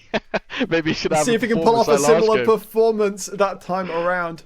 So, Quino, obviously, again, the stage is kind of set in front of us, 7-0 versus 2-5. We have seen, though, that there are angles on Intquick that can be attacked. Play to their vanity a little bit is the one that we saw the one time BZ got Zed. It didn't actually get to use it to its full extent. Yeah, and I feel like that's the thing with Intquick. They rely on what they have already, and it's worked, obviously, 7-0. But I don't know, I feel like maybe their cards are all on the table already, and Belfast might be able to, take advantage of that. Hold on a second. I need to double check that Intquick is on blue side here, because these bans don't speak to that. Oh, yeah. Production, can I double check that? There we go. There we are. Okay, fantastic. Because Ezreal, Neferi, those are Intquick champions through and through. Karina has stolen so many objectives on the Neferi that, yeah. And of course, Shadow Chains, a very prolific Riven player. In fact, going to be eating quite a lot of these early bans as the Ambessa drops as well. Also, the Yorick ban. We've seen it rise in priority somewhat. In fact, this is a whole lot of top laners. And hey, he wasn't banned. So Varus is picked first. I mean, you got to take it when it's up. They've left the Zed open. I think they're clearly going off previous games thinking, as you said, the Zed didn't live up to its full potential. But once again, we're talking about a scenario where the champion's been let through. And of course, they're going to take it as soon as they can. It is still BZ. So I hope Belfast know what they're doing. It's kind of like they've both been given somebody they want straight away. So now it's like, oh, do we just play around that, or do we, try something fancy? But I'm not too sure. And I like the Ashe pick coming out from Intquick as well. It's decent into the Varus, and it gives them agency in bot lane. Allows more freedom for this Zed to have access to stunned targets and get his damage off, which is the thing that Zed's going to struggle with. So. Yeah, and if Cassante locked it on the other side as well, that top lane pool being pinched, why not take the most broken champ that's left in the game? I don't see why not. Seems like Tofu is currently deliberating over junglers at the moment. Makes sense, and the Xinjiao will be the one locked in for that. I'm correct in thinking that in whatever world this would happen, I don't see a reason why you ever would alter Xinjiao as Zed, but if Crescent Guard was to knock him outside of range, the Deathmark proc just does no damage, right? Yeah. If he was to go back to his shadow outside the range, then it will do no damage. So I don't think that's why Xinjiao's been picked. It is still a really good early game jungler. So, but the problem is you got a Karthus power farming on the other side. I mean, Intquick are, they're playing whatever they want, And I like the ghoul. That's kind of been their MO, Crisis. I know. What this team's been doing. They have been winning a lot of games off of just outhandsing at times. Like, they have been called on their macros sometimes, but at the end of the day, sometimes it's just that extra flick of the mouse, effectively, that does that little bit more work. Into the second rotation, supports getting slammed. I feel like that's the best thing for each team to do in this scenario. You know, on the side of Inquick, they're kind of just like, okay, we can do what we want. We're in that position of power. Let's just stop anything that can stop us. Whereas on the side of Belfast, they're like, let's be safe. I don't want anything killing us right now. I like these are support bans, but that is a targeted support ban. Alistair is like the bread and butter of Little Pants for the entire time we have seen him in UK League. I was sat here begging for the Thunder Cow in this game, electrocute Alistair, but unfortunately, alas, Inquick have stopped my dream from occurring, and Mitch's dream. So, nonetheless, I think I want to sit here and create, you know, narratives about what we think the draft, you know, how they're sort of shaping up like we did in the last game. But I mean, no matter what's going to happen, I'm going to prefer Belfast comp. It's just, I feel like Inquick are still going to be a really tough team to beat, even with a less, you know, cohesive comp. Do you know what I mean? I mean, turns out when cohesion's involved, Rel's pretty good at bringing compositions together. That's going to get locked in for done. Alongside the Ashe, that's an awful lot of lockdown that is being presented in a bot lane. Of course, Varus, no slouch. It seems that Mitch is currently thinking about a potential pick for himself. Of course, they're going to have to show everything here, Belfast Storm, so there's no trickiness. You can't just lock in the Karma and go, but that might be mid lane. Like, you're just going to have to show off. Mitch Janna's coming through. He is a Janna lover. He absolutely plays this champ so much, and it's really good into role. I can see the value into Zed as well. Zed trying to ult in, do any damage at all, just gets Monsoon straight away. It is actually a really good pick, and I think it complements the team really well. The Kennen mid? I mean, hey, ult me, bro. I dare you, I suppose, is it's a way of playing it. We'll see how Wicked wants to go about that. We do know that he likes to be more proactive. He likes to be a sort of a playmaker, and well, Kennen can do that in spades, but can he actually get into a position? Like, it's going to involve some kind of crazy flank, right? Yeah, I agree. It's going to be hard for him to just run straight at Inquick to get his ult off. Like, but running a Terrell and a Cho'Gath and an Ashe? Yeah, sure thing, bro. Yeah, and their single target damage, if they try and burst down one of these tanks, basically if they try and burst down the Rel or the Cho, it's going to be really hard for them. I mean, I'm assuming this is going to be an on-hit Varus. He has the ability to hit the jump. Kind of has to be, right? Yeah. So, I mean, maybe they do have the damage to kill the front line, but with the Xin Zhao being able to stall so much time in this comp, he's not going to take any damage from anyone while his ult's on, sorry. So, I think there's a lot of time that can be bought for you to deal damage. So, you know, I kind of like what they've drafted on Belfast, so, yeah. I feel like we're seeing another this case kind of... Oh, go ahead, sorry. I was going to say, I feel like we're seeing another case of defensiveness from both teams. Like, you know, they've got so much CC on both sides. It's like, okay, we don't want you to attack us, but also if we attack you, we want everything to work in our favor. It's very scared, I'd say. I see what you mean, yeah. I think with the Rel and the Ashe, like the agency you have in bot lane, like, they don't have to necessarily play through bot for them to still be extremely useful when it comes to the mid game and making plays and sort of progressing a lead if they've already got one. So I don't see the fear necessarily from Inquick's bot lane side. I was about to say, there are many words that have been associated with the team Inquick. Fear is not one of them. But I do see what you mean, though, with regards to Belfast comp. You know, Mitch is known for his engaged supports, and going for the Janna is clearly a response to the champions picked on the other side, rather than something that they initially planned to pick to be cohesive with their comp. So whether that plays out negatively for them, I don't know, but the agency is not really going to be on him. It's going to be on Tofu to start fights. Is the Janna assigned to you that we might be looking towards more of the on-hit Varus, just because of how much raw AD the Eye of the Storm Shield gives? I mean, I think it would be useful for both. Like, the raw AD on Lethality Varus would be really useful as well. True. But I think they do lack consistent damage without the on-hit Varus here. The Kennen is not at all a DPS champ, so I just think if he's not on hit, it's going to be really hard to play. And he has the ability to play in this game. I think I might get shouted at, I don't know, but I mean, I asked you before game 1, Quino. We laid it out. Still a 7-0 in quick. Like, where's the angle from, like, based on the draft we've just seen? Where's your angle for Belfast Storm to take this one? See, you've put me in a risky spot there. I don't know. I just feel like Inkwick have a lot of confidence about them, but I feel like today's the day of underdogs after we've seen Good Chi perform like that. So I'm excited to see how they utilize like the Kennen. That's the thing I'm interested in, because I personally haven't seen many Kennens in the mid lane. So it's like, okay, I want to see how this plays into their comp. I'm excited for something different.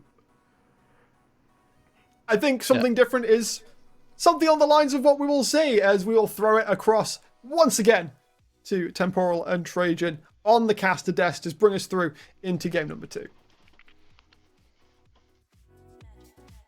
Thank you very much, Brack Temporal. Quino wanted something different. We've got Kennen mid.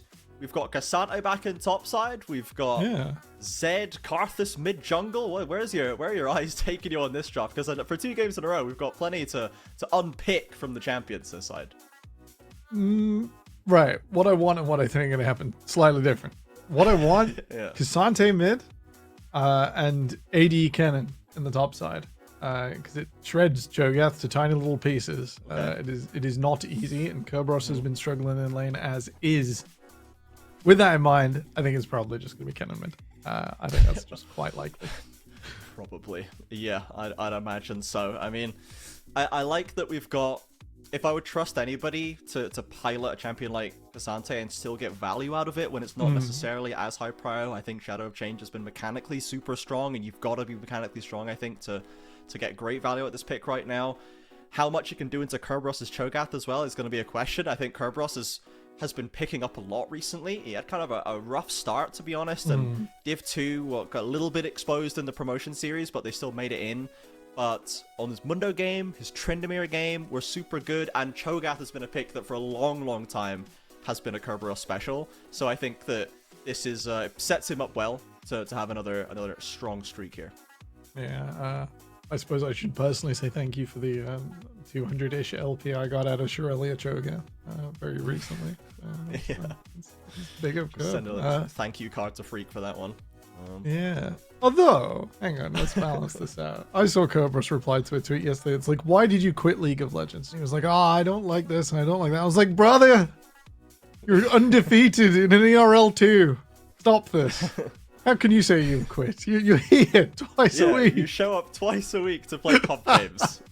My brother is not even quiet quitting. He's not even quiet quitting. If this is quitting, what on earth has been transpiring?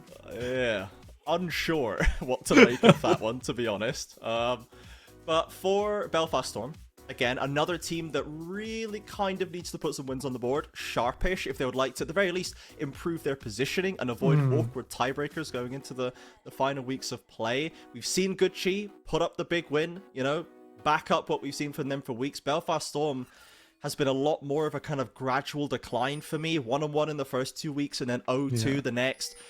0-1 so far in this week. It just seems to be going more wrong than right for them as of late. I think some of it definitely linked to having to swap people in and out. I think we had a few weeks where Fui was ill. I mean, we had to play double support bot lane. Not necessarily in game, but people role swapping around. It's just a little bit of added stress, which maybe you don't need. We'll see. They're here on all cylinders now. Playoffs is around the corner. Only one regular season day left after today. We'll have to see if they can make the magic come alive at the last moment. And it is actually Cassante mid, Kennen top. So I'm smiling. The camera has moved on, but I got a grin on here because it might be the Lulo special. We have a Doran's Blade top for Kennen, which is normal, but it's also Conqueror, which makes you wonder if it is actually AD Kennen top. Well, you don't always need lethal tempo. You can never quite get so many shots in that that's worth it.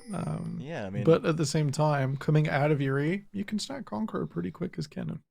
Yeah, I'd expect, you know, some sort of Electrocute-esque champion pick for an AP Kennen, generally speaking, of course not necessarily, so we'll see what Shadow Chains want to do to us, but at the very least, part 1 has been completed. Now, Cassante into Zed.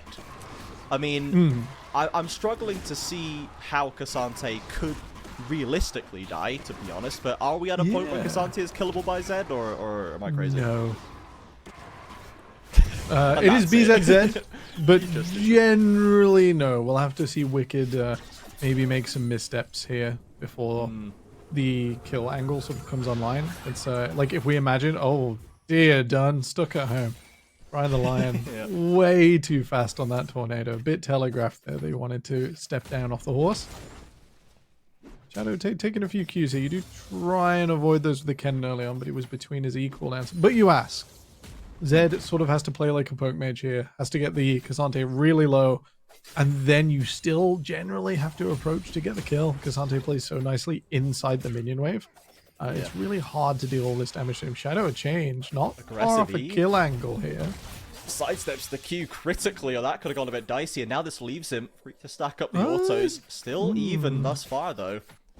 I think he could have pushed there. He had the ability to space out. The Q cooldown at level 1 on Cho'Gath. I'm not even sure if it scales up particularly well. Is you know, not to be feared. They definitely could have pushed the envelope there a touch. Yeah, so Ross. In fact, I think he's gone and done it right now. Yeah, he's had to flash away. I've just seen that one. So potentially flashing away from a Q in topside. Still sticking around in the way, going back to TP now. So Shadow Chains cracking a little bit in the face of the Kerberos Cho'Gath as we check in on the bot side, judging by, as we're kind of scoping out all of the keystones right here, judging by the comment, we are expecting, I guess, a Lethality Varus, which benefits from the Janna, but might struggle to get through the tank line as Karina may be coming down here, drops a ward, and backs away.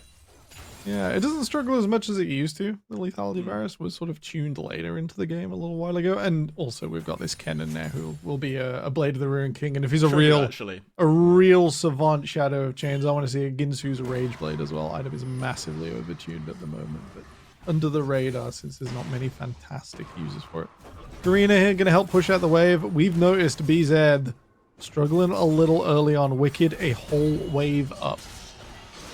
Tofu likes the angle there, but doesn't really get the best side of it. Has to step away from these lay wastes. Karina dropping a little low in mana for the trouble. There is a skull to pick up actually, so there will be some reward there. Oh yeah, that's a decent reward. Getting both scuttles, forecasters, not bad at all. Wicked a little low on mana. The only reason that 2v2 didn't go through because Cassante Jin Zhao. We see it on top side, but in mid as well. Nasty 2 versus 2. Alright, holding out under the turret right now. Knocked up by the Cyclone there. A customary Ashe, a common secondary coming up for Dragdow when the Ezreal is so commonly removed. Gives them lots of playmaking in that bot side, lots of ways to set up potentially for BZ or for Kerberos to get in range. But for now, they are getting somewhat shoved around. The Varus Janna abusing that range. Yeah, interesting to take the Varus away, because you're right, it has been 5IQ's first go-to. They're never getting the Ezreal. Nope. Then they generally lean towards Varus, probably an Ashe ban in there as well. But instead, they're getting that this game. Oh, Wicked. Like, don't be mean to the guy. He's having to play Zed into a bruiser. He's allowed to miss a Q every gave now him and this again. pick. You didn't get the win last time, and then you've given him Cassante. Like, are we trying to just... Now we're emoting on him. Entirely? It's crazy. Come on now. He's enjoying himself. He's enjoying himself. You might as well have picked Rammus, to be honest, given how unplayable this seems right now for BZ. Oh, look at the minion wave as well. No level 6 for you. Instead, will be Cassante in complete control for a little while. I am enjoying Fuyu and Little Pants in the bot lane. Big fan of both of them. And I think it's fair to say Little Pants are probably giving 5IQ's bottom lane the first rough 5 minutes of their season, with or without Kiddenly here. I think the Janna really showing up as, flash out there. Fun. Level 6 hit. Kerberos has it now, but Shadow Chains, even without the flash, is able to get in there. And they're still pretty low, but now as you can see, Cho'Gath with a wave under turret heals up pretty nicely. And Shadow Chains now 1Q could be the end of it, so steps away nice and early. Yeah, just hovering there in mid. I'm not sure if he was tempted to like run mid and play interference. Bit low on health. Plenty of pings down onto him though. This is bold. What's going on here? Okay, we've got some honey fruit to get a little bit of HP right here. So now we're hopefully safe. Kerberos is now taking the back. Shadow Change to pick up a little bit of that gold, and Karina still level 5. We'll see if she's going to hit level 6 right now. I'm trying to see what her XP level is. Because that's these low HP targets that have spent most of the time there are going to have to start worrying about that. Yeah, interestingly enough, Wicked not taking a base yet. He's holding on to his biscuits. Ideally, you want to keep those for a team fight because the best use of them at the moment. So he's safe in the lane. Will chug one there as he wants to pick up the minions. Not worth delaying yourself. BZ actually having a little spike in, not just with level 6, but he does have the triple potion rune in as well. Has just managed to get the adaptive force there. So quite strong on this level 6. And Wicked doesn't want to let that rune choice influence what has otherwise been a very successful lane. Yeah, getting that back off, TPing back in does mean that the sizable CS lead can start to take a little bit of an effect. The Chain Vest and the Sheen, plus the refillables as well. So going to be feeling comfortable coming back into a Caulfield's Hammer, boots and a longsword for BZ. We'll see how that develops in the mid lane. Both TPs used as well. So far, bot lane, swimmingly. Mid lane, swimmingly. Top lane, a little bit sketchy, I'll be honest. Yeah. Cho'Gath is up in CS, but has not found any kills on Shadow Chains, and that ult will always be that ult. It looks like it is going to be a full AP. Kennen, though, sadly, not going the full Bork route, but it's still going to be scary. Alright, lane swap up here from 5IQ. Favoring the position on the grubs as they come up. And in the meantime, Tofu has started that dragon, is about to be found by Karina, who doesn't have much mana of her own. Well, looking for an angle here. Drag dart. Oh, Tofu. The ult's ready to offer. Tofu is suffering right now. Where's that Karina ultimate? No mana really to speak of right now. The dragon surely going to be picked up by BSG. Karthus nicely sidesteps Fu's ultimate, but it's just kind of getting murdered on the backside. First blood for Janna. Dragon on the back of it as well. Out comes the ultimate, but there's the Janna ult to cover it off. And they will be fine. Mid lane looks like it's getting a bit scrappy. Wicked is barely alive, and in comes BZ. Lovely. There it is. The Zed breaks through the Cassante. I think everyone just got a little bit excited and BZ saw the line through. I didn't really think earlier on. It is almost like a Karthus Soraka relationship, isn't it? If Janna can pull off the full channel, the Reckless special in front of the Baron, in front of the Dragon, just heal everyone back up to full and nullify that loss. Kerberos gonna take a little bit of chip for being down here on the bot side, but with Dragdarin done in top, that has equalized a bunch of the gold. So despite first bloods and kills going over, everything is starting to look a little bit more even. Temporal. Yeah. What's Kerberos building? Oh no. Oh, it's Kerberos time, everybody. It's I think that's a Kerberos time. Triforce. Why is he Triforce? Why? Somebody, anybody, chat, anybody, Twitch please chat. help me. If you've been watching Chime in, Kerberos folks. or at twitch.tv/Kerberos, if he's still completed even the- streaming, I Complete think the he half-bound. is. Yeah. Bro, I mean, I guess. You know, maybe like, the move speed will make the difference. Maybe he just wants to be an assassin. Maybe it's enough pause that has been gives us given. time to think We gotta about stop the this. game. So yeah, everybody stop, okay? Everybody pause the whole game. We all need to ask Kerberos why he's building Triforce. So Just have a think. Like, so he gets why auto would you do this? resets for Sheen proc, I guess, which is good. yeah. He doesn't get any AP. He gets a bit of AD, HP, sure, Yeah. attack. I mean, it just feels like you're getting like not enough of everything as opposed to. I feel good like amount it's a of something. Shirelia's protest vote. I feel like it's core stats and move speed. And, like, really? Tell you what, if I don't go and know, get the bro. runes from this game, and he hasn't got a move speed sigil, I'm gonna come find you. We're going to knock on his door with words to be had. Oh dear, I've been Okay, well, more on this story as it develops, I guess. Yes. it's like a real old throwback to just Triforce in top lane because you can. This is 10 years old technology. Where it was like okay because you trade heavy, but into like it helps you get to the cannon if you Q at the end of his E, or like you force him to jitter forwards with a Q like behind him, but very squishy. That's a little bit of a concern. Well, mind you, we'll see. I without it guess. being AD, you just cannon in lane AP is like in mid. It doesn't tend to affect you so much because a lot of your Qs are doing like 20% health. That's quite a lot. In top, even with a Leandries up against this Cho'Gath, we are going to be dealing like less than 5% of health with one of those. So it's you get a long time to just play. And I wonder if that's just what he wants to do. He just wants to have fun on his side lane and destroy some minions. Trying to have a fun game. Maybe just try to enjoy himself. Like, God Freak told forbid me this does tons a of league damage. player enjoy themselves. Like He's quiet quitting. He's having fun. he's actually this is the quiet quitting. This is the quiet quitting. Yeah. I'm just gonna build Triforce Cho'Gath top, and I'm gonna win anyway. There's nothing matters, and that's my protest. Yeah. Okay. Well, I'm looking forward to the second item. To be honest, can't wait for that. We shall see. The rest of the map, though, Black Cleaver. Sure. when I first saw the Phage, I was like, why is he building Black Cleaver Cho'Gath? That's just like the first thing I thought. I was like, you can't be serious. But anyway, so the rest of the map is going good for Inquick.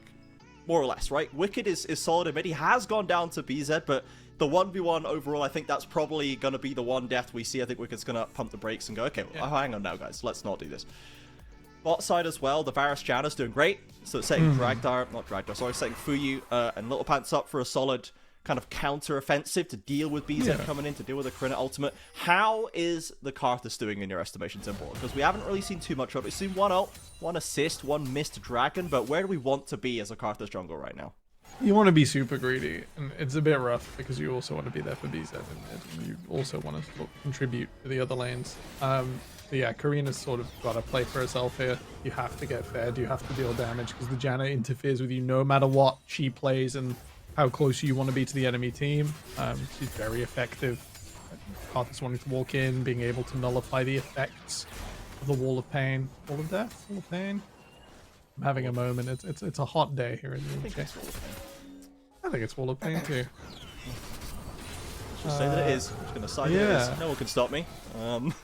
I think getting fed and just trying to escape that and being able to play away from your team will be the angle for this Karthus. It's slow, it's boring, it does mean you have to hoover the jungle up and probably not interact with Tofu so much as y'all just checking each other out at the end of this clip. Yeah, Karina has been a couple of times here to just keep an eye on bot side, watch for a potential scuffle kicking out, see if any help is required, and it's going to get a slow into Little Pants there, pushing back. But so far, I imagine would love to go and pick up the Leandries before too long. Almost there in the inventory, trying to channel recall, so we'll start to see that start to hit a little bit more. Tofu coming round again though. See if there's an angle here. I think they've called with it being so long, with it being so far up in the lane.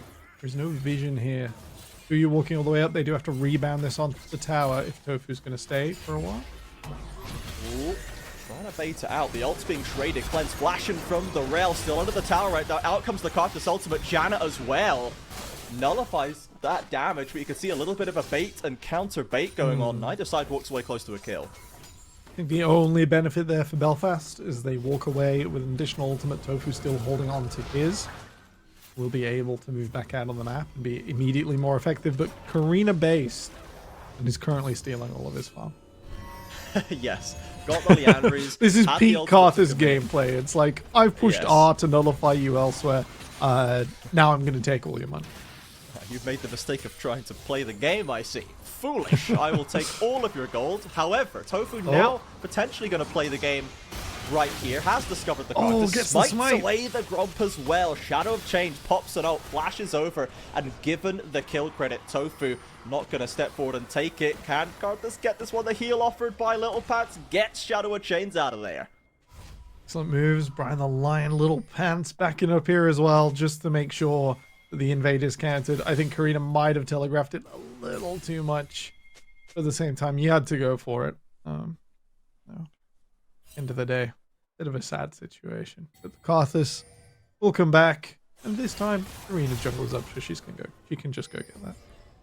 Yeah, 0-2-1 it may be, but Leandri's completed, additional AP coming on, and we all know that the Karthus death stat does not really matter. Bit of a fake one right there. Still 20 CS up as well, and we'll be scaling into the mid game nicely as we see those first items coming across the board in that top side. Eclipses, Leandri's, there is the Triforce locked in for Kerberos with a nondescript Ruby Crystal, so we're still waiting to see how this journey progresses up there. I've been informed. The Maesters have been in the Citadel. And they've informed me. God, can you tell what I've been watching this week? I was gonna say. They've informed me that base AD on Cho'Gath, yes. Okay. So this will be a Sterak's to chase, I imagine, Kerberos. So he's playing Renekton, but not really. He doesn't look much like Renekton, but certainly has killed Tofu, or Shadow Change, I should say. Trades in mid lane this time, so again, close enough to the BSG tower that the turret does a little bit of work, but easy keeping that gold income steady, at least keeping the kills flowing in. Yeah, I think he's kind of got to. He is on a clock here. Wicked eventually will become unkillable, and there is not much for the Zed to do about that, so to try and accelerate yourself, you're going to have to play through Janna. You know, Kennen ult, Xin ult, K'Sante ult, Janna ult all give you incredible issues when it comes to applying kill pressure. He's gonna have to be pretty inventive to find Fuyu, and any extra gold will help there. As Kerberos uses those Sheen procs, that Triforce so excellently to transfer over and pick up the second tower for 5 IQ. Exactly. Pay no attention to the double kill behind the curtain in bot side right there. Tofu, Fuyu, and Little Pants coming up big, taking the tower as well. So while the top side goes for 5 IQ, Belfast Storm pick up plenty of value themselves in that bot lane. The Varus off to the races. Yomu's completed. Serrated Dirt acquired Swifties as well. So still threats to play through. And two dragons to nothing on the blue side. Yeah, BSG. Keeping the gold even. And you're right, it is towers against dragons right now. Whether a tower positioning gives 5 IQ enough advantage as the next moves on the map start to come through, making this Rift Herald harder to approach, making Wicked have to walk all the way down to bottom side. Last game, it was kills versus towers, and for once, kills ended up winning. Very rarely do kills win, but they did actually do it. Only in front of their Nexus towers. Yes. That's where it really matters, as Karina is stalwartly taking this forward position, being pushed back, stands tall right now. The Rel caught up, maybe try to assist, ends up getting attacked themselves. Half HP, crashes down to safety. Tofu diving in but can't find more, and both teams break apart. I think you shout out to Little Pants there. He's doing peak Janna gameplay. You know, look at him. He's frustrating. Dragdar is annoyed. He's having to play against Janna right now. Not very interactive. Not offering those situations for gameplay. Instead, look at him cowering under his own tower. Just managing the movement backwards and forth. And while I think Wicked is going down here, it will be the Rift Herald in trade. 3-1 does seem like a tricky proportion to make. No way! Maybe K'Sante thinks doesn't quite get it done. BZ will pick it up. Karina walks away, not even close. Herald picked up on top side. So Wicked, we said we were going to pump the brakes. You've not actually pumped the brakes. Time to actually pump the brakes now, maybe, on the third death. Yeah, let's hope those cables aren't that would be a real tragedy. Yeah. They have been discreetly slashed, sadly, the brakes, and they do not work right now. Wicked must simply go in. Kerberos hiding in the brush right now. Triforce ready to go. Winged Moonplate stacked up. Back into the queue goes Shadow Chains. Ultimate's traded. Tofu's around the corner right now. Shadow Chains can kite back to it. There's an angle. No Rupture lands and cannot get an ult range. Does the Cho'Gath. Tofu diving in for a little bit more damage. Will find the knockup. A Rupture slows it down a little bit more. Do they want to dive here? Brian the Lion is there, and Tofu picks up the credit. Turret in bot side, but they finally take out Cho'Gath in top. Just in the nick of time to pick that one up. Not sure without Janna they'd have had the confidence to go into the tower there just in case someone was lurking off the minion wave instead of resetting, as we saw last game. A bit of a sticky situation. One extra person. I think Belfast are doing a really good job of respecting where 5 IQ want to sort of cheat advantage. Yeah. I think in one or two of their games, they've looked a little shaky before they simply turn it on. And you've got BZ on his signature Z this time. The turn on will come, but the angle, how are they going to do it? looks even less clear in this game than some of 5IQ's closer victories. Yeah, and the last time, the problems that we've had with 5IQ at times is a little bit of disconnection right there. Obviously, we heard from their manager Atreides, there's not a lot of active team practice going on right now, and sometimes you can see that it looks more like 5 players rather than one team. With the Zed right here as well, it's a very individualistic champion. You know, we want to see if they can put these 5 pieces together and contest against PSG, who have the Jan, who have the Ken, and have these team fight tools. As a flash away from Fuyu, gets out of Cho'Gath, drag the ult lands on Tofu. The shield does a lot of work right there. Flashing away is 5IQ as Belfast look for the re-engage, cannot find it. BZ now in the flank, and in goes to the Bossond. Rel with the 3-man ultimate. Janna the focus of the Zed and will be taken out. Dragged down the backline, removed by Wicked. Shadow of Chains, the solo laners of Belfast going deep. This fight splits apart, but Belfast Storm stand tall at the end. Tofu goes in to get the healing, can't find it. Double for Kennen. 2 left standing, 8 on the floor. It's an excellent flank from BZ, and it gets 5IQ deep in there to start, but Shadow of Chains, I think we can call that hammer down at the end. The Kennen finds all that he needs. A little closer than Belfast would have liked. It was really disconnected. Anything closer, and the Kennen would have done even more work. Clear that BZ thinks attacking Janna is the way forwards. Wouldn't mind a 4th item Zhonya's here from Little Pants. He's certainly steaming through gold faster than most supports do at this stage of the game. Just to dissuade the Zed, just to make it harder for him to play. Because at the moment, BZ's options really limited. Fuyu positioned away. With that, Janna's ult being out allows the Zed to approach. But it's still a real question how such a strong Zed player, I think he's in Challenger, still Challenger OTP Zed. He's played a bunch more Telia recently in solo queue and in official games, but he's got his work cut out for him here to find something that works.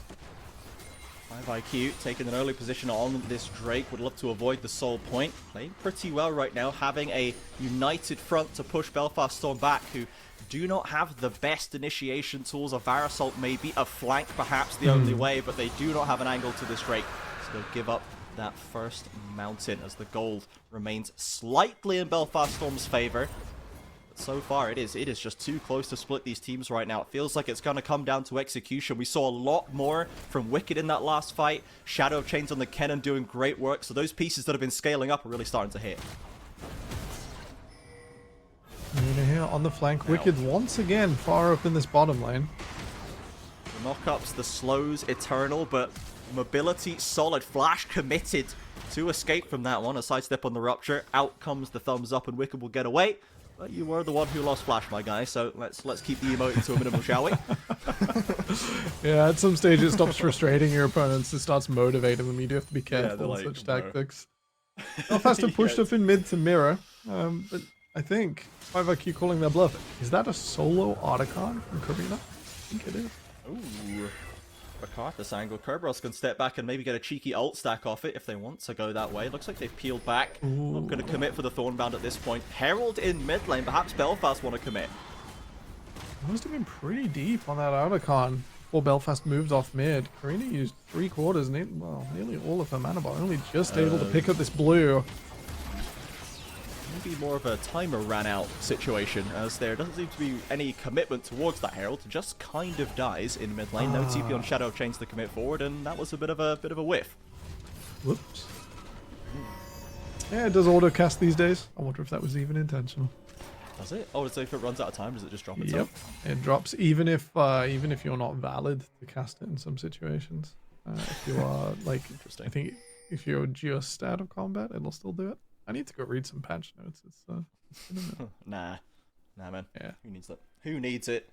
We're still playing Zed. You know, we're still playing Cassante mid. We don't need patch notes here in the Four Nations. As Zed does snap back to the shadow right there, as Belfast Storm slightly delayed, but still looking to take control of this Atakan pit. A little bit of vision attempted, but quickly snuffed out by BZ. I like the little auto thresh lantern there for BZ. Just committing hard into the wave and snapping back. It's really cool. Belfast all of a sudden aren't rushing up in lanes. They aren't seeing BZ somewhere because they know the flank's coming. Only knock up onto Janna right now. Flashing from Mill gets one stun. The Dragger on to follow up. The Janna doing what it can. Keeps them healthy enough. Sidestep on the knockup as Fuyu is still alive. Can they get down Cho'Gath? The Janna has been taken down. The support has fallen. Wicked on the flank. Another 2 knockups. Beezy on the flank. And now 5IQ just have more members in place. But Wicked's dive deep. Looks for the Cassante play. Shadow of Chains arrives. Instantly drops on the ultimate. And this time it is in Quick. Standing tall in mid lane. It looks big at 4-1, but it is low health bars across 5IQ. I do wonder in the micro if there was anything BSG could have done to get a little bit more damage. One more Varus Q across most of 5IQ would have done it there. I think BZ's timely flank into the backside, while it does cost him his life, bought them the space they needed, and they're rushing straight for the Archon as a delayed prize. In Quick, fighting back in a mirrored experience from game number 1. The underdogs coming out strong early, but when those important decisions, the macro comes into play, the higher ranked team starts to shift into second gear. Looks like they're going to try and burn down this Atacon. Dunabos Hon doing what he can to keep them at bay, and Belfast not in a position to contest it. So 5IQ will walk away with the empowered grub effects, the empowered Drakes as well. Bit of XP automatically siphoned off. And BSG, all they can get is a little bit of wave control.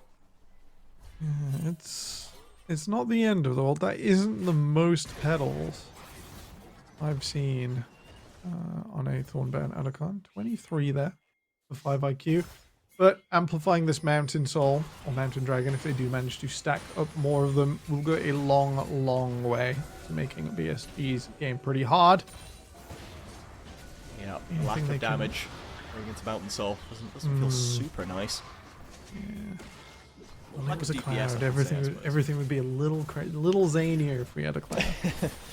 Yeah.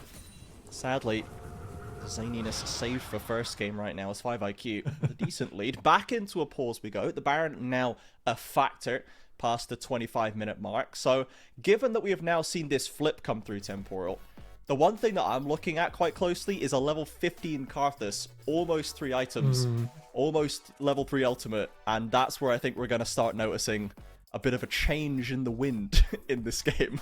Yeah, there's that, and eventually Zed gets so fast that if there is ever a mechanical slip, he can find his way in and out quite quickly as we get later on into the game, and someone thinks about ringing my doorbell and thinks twice about it. I better not. I better not. I'll tell that much. I don't know if I can throw a mic. It's just quite timely as well. Like, yes. Anyway, yeah, it's an interesting later game. I think Cho'Gath going for the Deadmans does mean he's like on Varus duty, like he is setting up for BZZ. You either hit someone and then he can get in before they land on the ground, or maybe just burn all of Fuyu's summoners once again. It was fancy footwork from Fuyu under their tier 2. That was all that saved Belfast in that fight. Yeah, and even the Janna, famously slippery as well, could not escape, and I think it's pretty funny to end up that being the focus, but honestly it feels very, very critical to actually keeping Belfast Storm over the top of the Karth Assault and the Zed ult is having that Janna ready to counter it. And if you just focus Brian the Lion down, then what do we do now? Who saves us? Who can protect us? Yeah, focus Janna and odd call, but it feels correct. I think that's There's many things in this game odd, but somehow it works. Yeah, I'm kind of really happy tonight that both of our first 2 games against like teams with like clear favorites in the standings, right? It's 5IQ here now undefeated, and in the first game, you know, Rise Gaming have been on a tear. They have played fantastically this one. And just seeing everyone ahead of a very deep playoff bracket. Reminder: we do have 8 teams in playoffs. Being able to put up such fantastic games, like when push is coming to shove at end of season, so when push really comes to shove, Fearless is turned on for playoffs. It's going to be such bangers.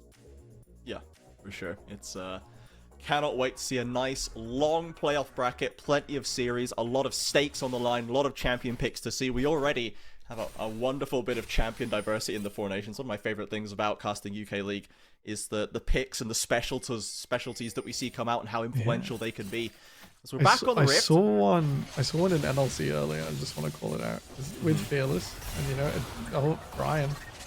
Ooh, another Janna focus. The ult this time counters it very nicely. And now BZ is just on a little bit of a magical journey through the jungle. Snaps back no to way. the shadow, but waiting is Fuyu. Could not connect with an ult though. BZ slipped to safety. We might be having a few Zed moments later on. That was Yeah.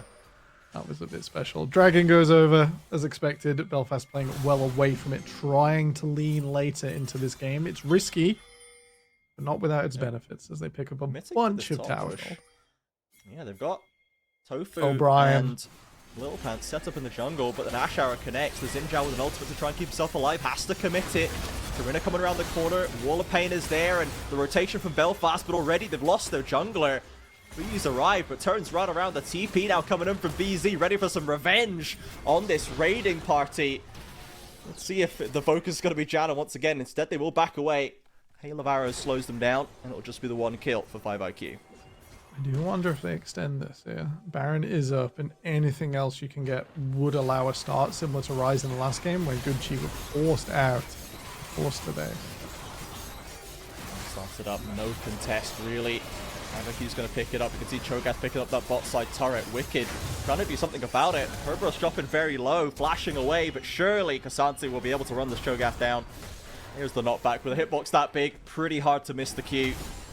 Turret for kill at the end of the day, and a Baron buff lost for Kerberos, but 4 more on the rest of 5IQ. I do wonder if Belfast, like, you know, the cannon ult was up, flash was up. I wonder if they just force in there, whether they walk back around their own blue to delay to allow 5IQ to start, and whether they fight in front of it. You know, Zed ult wasn't available. You know, nearly everything you need. I think that's maybe a concession, maybe a fear of not throwing. We'll have to see if that repeats itself. Yeah, the gold now starting to swell for 5IQ. Almost 4,000 is their lead. They got that second Mountain Dragon a couple minutes ago, so they're keeping the stacking, empowered by the Thornbound Atakan as well. We might be heading into the point of the game where Fuyu starts to struggle to dish out enough damage in these plays. See how relevant they can stay. And it's going to have to pass over to the Tofu and Shadow Chains to pick up the reins right there, as Wicked still struggling to actually get those kills over the line in the fights as well. Yeah, it's been close a few times.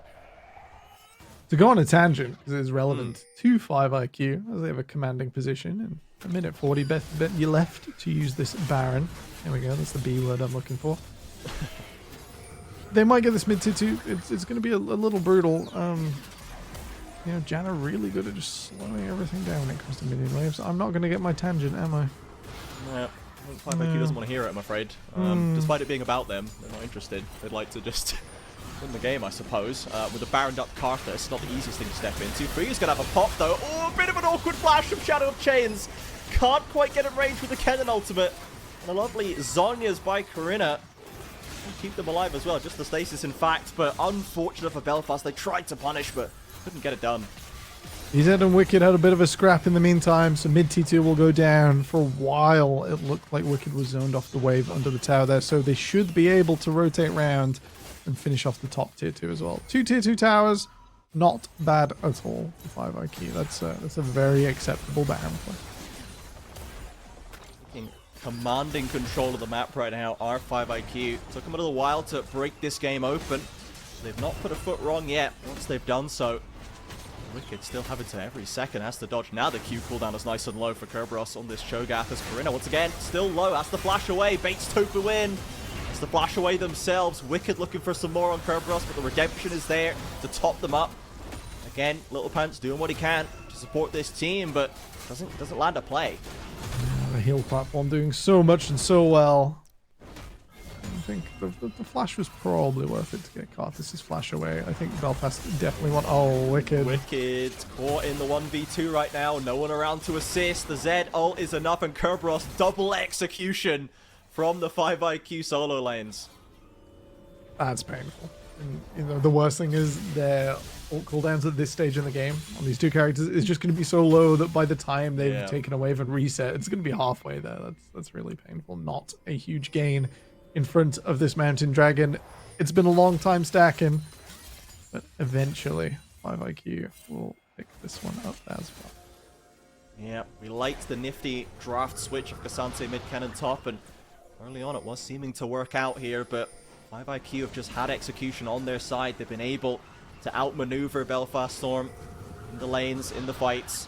Now they're going to get nice and set up early here, continuing to stack those Mountain Drakes as now aggressively going after the jungle. They'll find the Rupture into a crash down. The slows and the CC are just unreal. Kerberos picks up the credit once again, and a Dragon more or less uncontestable. Now BZ in mid lane going deep to try and find the waiting AD carry. Not much Varus can do about that one. Wicked TPing in, but can they find more? BZ swaps back into the mid lane. Dragdar has arrived, trying to get slowed down by the Janet. Finds himself over the wall. Dragdar doing a little bit of spacing with the Rangers focus right here. Now Wicked constantly slowed. Maybe stuck around a little bit too long. Here comes the round. Corinna's working on the objective. Doesn't have to be part of this one. Wicked commits the ultimate onto Dragdar, but the shields, the heals, the CC again are massive. It's a decent job of it by the Cassante, but it's not enough. Corinna's ultimate drops them low. The chase continues for now, as the Dragon will be secured by Karthus. It's a flash, a stun, a crash down, and after all that, it's the Janna falling first. Wicked ignited. Tries to scramble back to the tower, but even more CC. Kerberos is just tanking the enemy base. He's just come from the wrong side of the map. Why not? Just picked up an inhibitor for his troubles and just thought he'd stop in and say hi. I think we've had a 5IQ moment.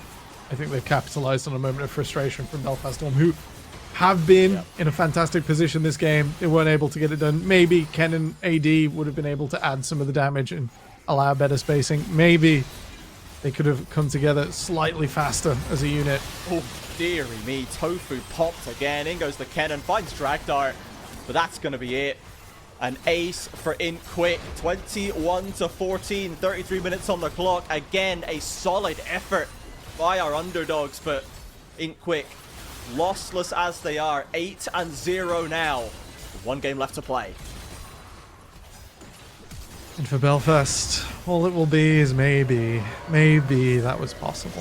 I think there were some things to take away there. And, you know, if they do, I haven't had a look at the standings for a hot minute, so do forgive me, but I'm pretty sure they get into playoffs. So when they do, almost that first certainly. Series, yeah, almost certainly. Yeah. You got some things on the drawing board there, because that looks really good in some ways. Champion select was very favorable. I think some drawing board lessons to be learned. But otherwise, still an exciting game. Closer than I think most would have given it credit for. Yeah, for sure. I think that there was a point in that game where I was wondering if you'd have our second upset of the day. Belfast Storm taking it over IntQuick. Sadly, it was not to be. They will remain at 3-6. Or 3-5, if I can count, which I can't. So who knows.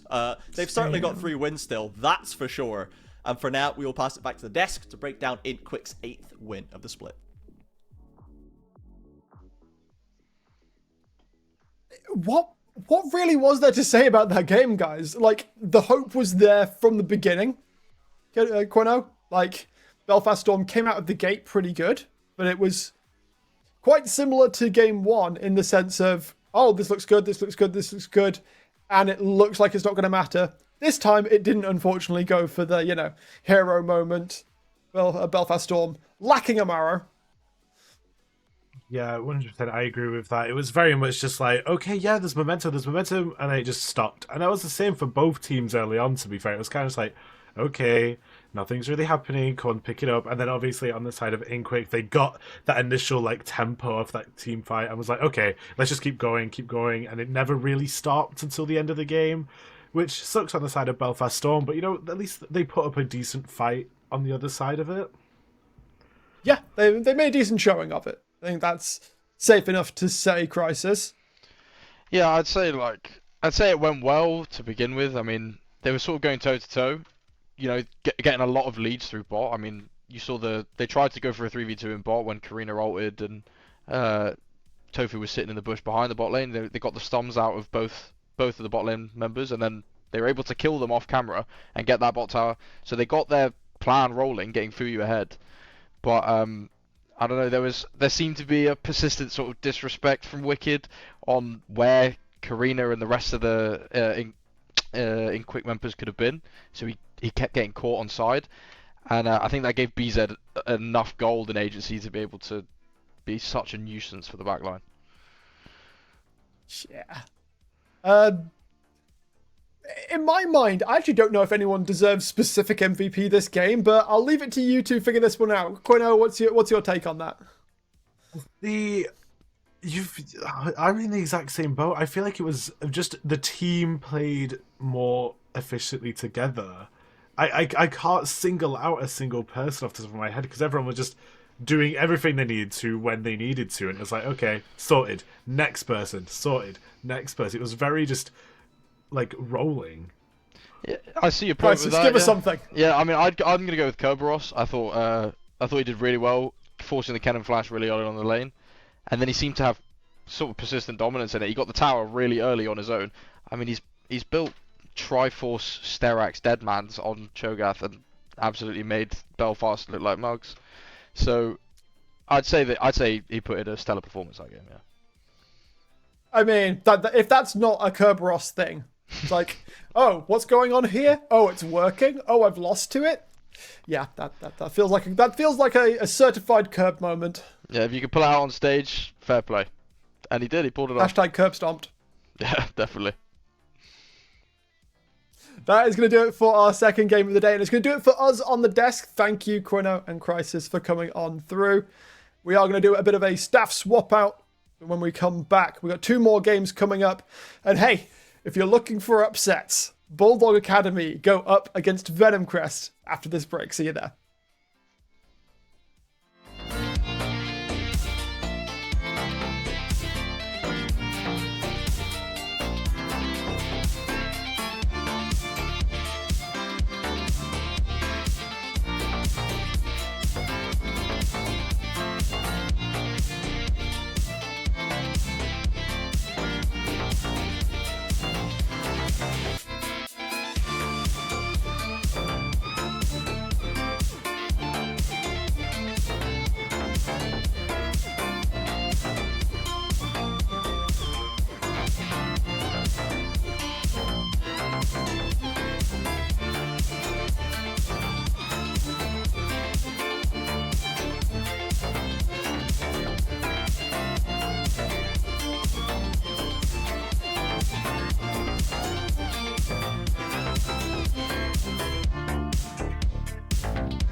Hello, everybody, and welcome back to today's broadcast of the Four Nations. I am Luna, and I'll be your host for the last couple of games today. We've got Venom Crest versus Bulldog Academy, and the Bandits going up against Brod and Friends coming to you. But I'm not going to be on my own this evening. I am going to be joined by a wonderful couple of analysts, in Nick V and Temporal. Say hi, guys. Evening. Oh, I think I can't hear Nick. No! Oh, am I audible now? You're back! Let's go! My throat didn't work for a minute. I had to warm it up. The voice, the sound, it just didn't come out. It happens sometimes. We all get performance anxiety from time to time. That being said, Tom, you've been here all evening so far, and you're back again. What were you Nick, say you're just for coming years? in. Both was and, true. You're just coming in alongside myself. It's going to be a very interesting first game to come up against. We'll pull up the matchup graphic for this match. It is Bulldog Academy up against Venom Crest, and it's something of a bit of an underdog versus Goliath match. Let's be honest here. I think Venom Crest sitting quite comfortably towards the top of the table. Bulldog trying to find their footing in climbing up towards between bottom and middle of the pack. We'll have a look at the Bulldog roster. Temporal, if you want to run us through this one.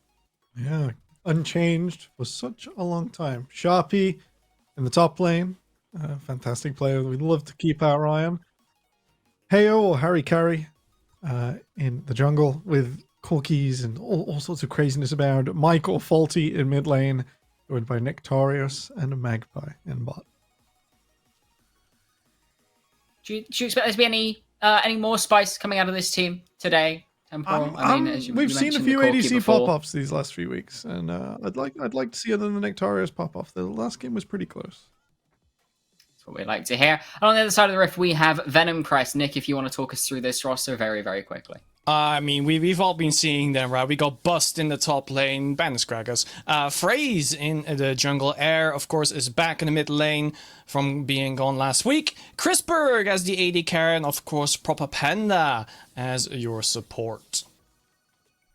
And this Venom Crest lineup has definitely been making a tear since the start of our split. I think definitely up there as one of the favorites alongside the likes of Inkwick. We saw a match between those two weeks ago, and it looked close. Have we got any major expectations coming into today's series between themselves and Bulldog Academy, or do we think the writing's kind of on the wall? It's very much on the wall, and it is just Bulldog's game to try and mess with, right? They've got to overcome what has been a consistent force, and you're right, only just losing to Inkwick is their only loss of the season. Yeah, it's basically like the Doctor Strange 1 kind of thing. It's gonna be very rough for Bulldog Academy. That one was not attended, by the way, but we go into the draft immediately. The Snakes up against the Dogs, and Karth is immediately being taken away, which is quite interesting, I feel, because Harry Carey, has he really shown that Karth yet? I think he's eaten a few bans, but you're right, it's not normally so high on the cards. Hey, I mean, we saw what Corinna did with it last match. Don't want a repeat of that. I guess that Global Requiem really does prove to be painful. And as you mentioned, this is definitely a Bulldogs game to kind of have some fun and mess around with. Do you think there is one thing in particular that they can do in Draft Temporal that will allow them the chance to mess with Venom Crest?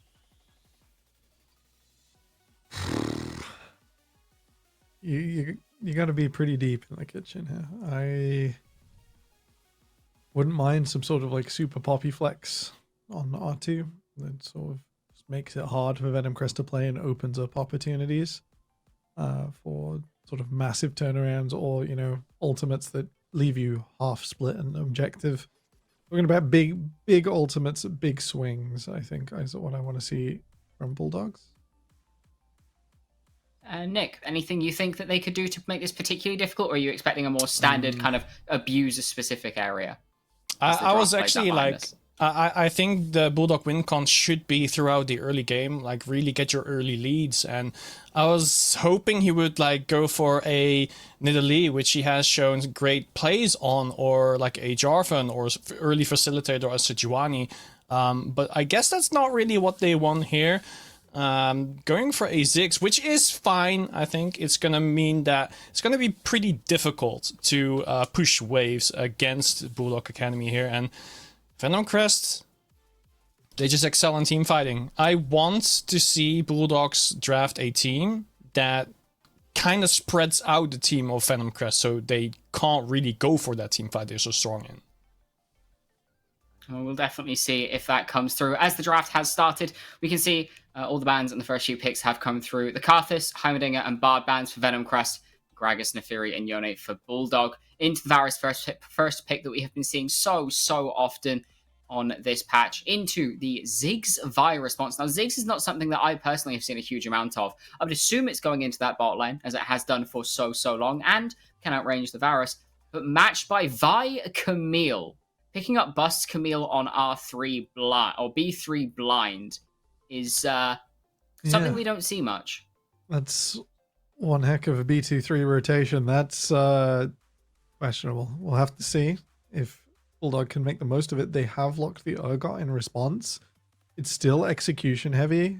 Camille can still do plenty into the Urgot, but there are those traps sort of set within the lane. Hopefully Bulldog can make the most out of. Yeah, it's really... we've seen the Mundo last time as well. We saw Venom Crest play, and he was like the unkillable demon. So I really wonder if Bulldog's Academy has something that can shred this Mundo down, because Urgot alone will not be enough. You need a champion like Azir, which is just banned, by the way, or something like Aurelion Sol, but Aurelion Sol's more of a counter pick. So I really worry about Bulldog's Academy's teams already. Yeah, definitely looking to be a little bit kind of off the same page at present, but it can still be wrapped up on these last couple of picks. It'll depend on where this next pick goes between mid and support. Typically, we are used to seeing mid be a blinded role. Support, you want to take counter where you can. We'll see if Bulldog Academy wants to follow that theology, or if they want to give Mike this R5. But depending on what they pick, I mean, Venom Crest's setup at the moment feels very fly at your face, run into you, with a Varus who can't really do that very well with any of his four builds. Sorry, this champion is volatile as anything, and versatile as anything, as a Senna gets locked in alongside the Ziggs, I would presume. Yeah, it's been a while. Senna, I think, in 25.10, going to receive a little bit of a buff. Popular in the marksman role, not as strong there as support, and pretty weak overall. We'll see if that's paired with a Ziggs, or whether that Ziggs is headed up to mid. You do get the choice based on what Venom Crest pair with this Rakan. Yeah, the Senna you kind of have as a scaling champion together with the Ziggs. I really do like that choice. Like, they really work together in that sense. But in the laning phase, I do worry, because Senna doesn't really add that much, especially for Ziggs. Ziggs kind of needs the CC to make sure that he lands all the damage that he can very well.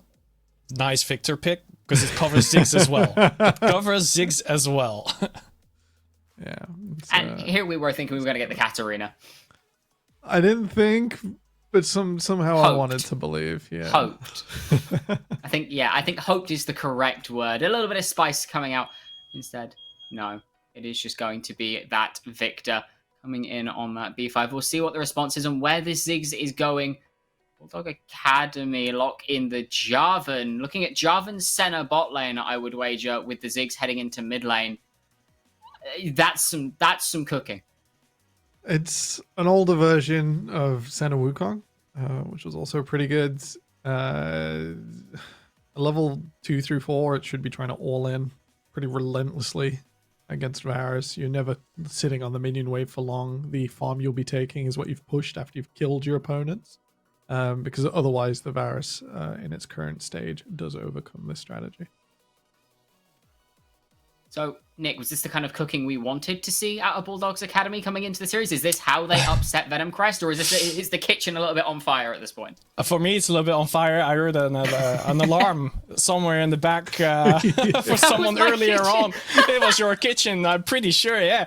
No, that was Bulldogs Academy kitchen, this raining alarm. Like, yo, we're cooking a bit too much. I don't know if this is correct, but of course they have all the ingredients here. They can dive in with 3 people, the Urgot, the Vi, and the Jarvan, and then they can rain down damage with Senna Ziggs. The only question, of course, is where's the peel? Yeah. If Ziggs is caught, it's over. Lights out. You really don't have much going for you. Of course, you have the Urgot to maybe give you a little bit more sustained damage in those fights, but will it be enough? That is the question. Now, I'm not normally one to stir the pot, but I have to ask predictions. That was a spicy draft. It's going to be a spicy early game. Where do we think this game is going to go? Temporal, we'll start with you. I want to believe, I really do. We wanted Bulldog to hit the ground running. This is not a composition that hits to the ground running unless they are double killing bot lane pretty swiftly and rapidly. So I hope they hit the ground running. I hope they really do get some gold, because translating it after isn't an easy situation. Nick, so, are you in agreement? Venom Crest, if that's not clear. Yeah, I just really agree. I think Bulldogs has a very small chance, and they really need to work out their strengths this game for their team. Otherwise, Venom Crest is going to run them over. Absolutely, I'm well in agreement. I think as much as I like the spice coming out of Bulldogs, it might be a little bit too much. It might be a little too hot for Nations. And in this game of all games, where I believe Bulldogs have to win this game in order to be able to make playoffs. So it's definitely going to be do or die time for them, and they've brought the spice along with it. That is it from us for now. We are going to throw to our wonderful casters in J-Real and Rob to run you through the action. I'll be honest, Rob. What are we watching here? Like, as in now, you know what? Before you go in with the smart talk and the draft stuff and all the breakdown, I'm kind of here for the YOLO picks, right? I'm pretty here for it, right? Like, Bulldog, before we came into this, I was thinking, okay, what am I going to say when we start? I'm like, I'll be real with you. It's not looking good for them, you know? Venom Crest are the favorites by a lot. The random picks, maybe they have it, but you do the smart thing, break down the draft, and let's talk about it real time. I did say to you in the agreement, get some water, because you're going to be casting a Bulldogs game, and it's every single time, right? Whether it's in draft and you go, what the hell are they doing, or it's in their gameplay, they play very crazy styles. They play champion picks you don't expect. I honestly was really shocked to see this Jarvan. I did think it was going to be Ziggs Senna bot lane. What they've really decided here is you've got the Jarvan, you've got the Ziggs, you've got the Vi. Let's just choose a member of Venom Crest who doesn't get to play League of Legends today, and we'll kill that one. And then hopefully we can win the 5 versus 4. Because let's be honest, the rest, when you put all this sort of together, Varus is going to be more than happy in this bot lane for the side of Venom Crest. He's not going to really care about facing the Senna and the Jarvan, unless it could be some crazy Halo Blades Jarvan or something. I don't imagine. The sort of Jarvan farming is not that typical in bot. When support Jarvan's been around, you see an Airy, but not in farming. And then when in mid lane, Victor, it is sort of countered by the Ziggs. The Ziggs, traditionally, it's been lauded as being you can push the Victor in, gets a bit more farm, push and move. You've got a bit more range. Obviously, with your ultimates, you can affect other parts of the map. But it is also air, so we're looking at it thinking he's probably just going to be a much stronger laner than Faulty will be on this Ziggs, so that advantage is gone. And then you look in the top lane, I do see an angle here for Bulldog with the Urgot into the Camille. There's a few interactions there with the Urgot E and the Camille E. And Sharpie, it is his pick. We don't just have one Urgot player in this league, we have 2. We've got Loopy and we've got Sharpie, and both of them are extraordinary on that pick. So for me, if I'm Bulldog, I would look towards the top lane, get Sharpie ahead. He wasn't here for their first few games. He is a bit of a rock for this team, where they've managed to escape relegations multiple times. Somehow, we said it right back on the preview show for the entire split. Me and Temporal said if they escape relegations, it's another heist, it's another miracle. They need to win today. If they don't win today, they're in relegations. Yeah, and that's tough. It's a tough draw, right? We're gonna get into a game. To have to go into this game knowing you have to win and it's against Venom Crest is just tough in itself. But can they do it? We're about to find out. We're on to the red Venom Crest. They're going to be moving straight out. They're going for like a pink theme here. I quite like that they've all gone for the same color on the skins. And we'll see if that has been matched by Bulldog Academy. Because, you know, good Skinergy can win you a game. And it matches the map, the theme of Spirit Blossom as well, doesn't it, J-Real? It really gives us sort of ethereal feeling on the map, and it also shows that they are a team together. There were questions as well with them swapping players out coming into this split. Rhythm leaving, Seneca leaving. How the new Venom Crest players going to operate? And it seems they're all literally on the same page of the catalog where they bought their clothes. Because they're looking wonderful. But we just see a 5-point line of scrimmage here. Nothing particularly surprising, and maybe a little bit of a late invade to get some vision. But is I just it realized actually it's quite a surprising? We've got the Vi mid. I've just realised this. It's a Vi mid lane, J-Real. This is completely thrown all the analysis out the window. That is definitely not what I expected from that draft. You know, I was anticipating the Jarvan would be in the lane. I've classically been a Vi hater, right? So maybe Vi mid is actually where it's at. I just don't like Vi jungle too much. So you know what, 40 is down to you. Maybe you can prove me wrong, but at the start of this game, Chrisberg getting a lot of damage onto Nectarius is not what they want to see. Catchy gonna have to flash as well, and Rob, it has already started not too good. Yeah, that's already the sort of fear when you're up this sort of center lane, where if you have an aggressive ADC on the enemy team like the Varus, that the center is under threat from that level 1. The Rakame, managing to get that early is also very good because it removes the safety here. It means that with Harry Carry clearing to top lane as well, he can't cover this lane. If Frey's clearing down, yes, it's a Mundo, but still, they can look for tower dives with that kind of combo with how tanky Mundo is and with the Rakan's slipperiness. So already it's a fear here for Bulldog of the pressure that they're going to get in this bot lane. I just want to bring out the Vi as well. It's got Electrocute. So he's either going to kill you or die in the process. He better buy Guardian Angel, because he's going to be dying a lot. He's going to be going in on a one-way trip this game multiple times. Very, very odd presentation of what we saw in the draft. I'm going to have to get my head in the game because I'm so shocked. The Vi, look at it already. It's struggling under its own turret, and it's 2 minutes 20 into the game. Yeah, we're definitely going to have to keep tabs on the farm, on that mid lane. At the rest of the game, I feel like it's fairly what you've seen before, right? I think the bot lane, the Ziggs center, a little bit rarer. I do agree with what the desk was saying, right? It's like, where is the peel? How are they going to stop certain members from Venom Crest getting onto that backline? The answer, we don't know yet. I think Satchel Charge is going to have to go massive, but right now, Nectarius getting knocked up there, taking a lot of damage. Satchel does save him, but so much control has been given over to Venom Crest here. And this center really does nothing for you in these early levels, Gerald. It does absolutely nothing to deny that, as we see in top lane already. Look at Bust. Sharpie in trouble, gonna have to flash Bust. Just gonna be content with taking the lane, pushing them out, forcing them to TP back. That's really worrying. If your matchup that I was looking at, thinking there's a good chance of trying to get some advantage here, Sharpie being your rock in that top lane, already falling quite far behind. He's going to be able to pick up this wave off the TP. But Bust can get a free base here, as long as he doesn't sort of run into Harikari, which is exactly what he's doing. Okay, oh my god. Straight into the face. Oh my god, we see the dive bot lane. Oh, it's like you said, the dive is coming through. Fraser taking a lot of damage. Chrisberg will go down. First blood. Bulldogs staying alive. That is a big win for them. Immediately, it came off of a misplay from Venom Crest, but they'll take it.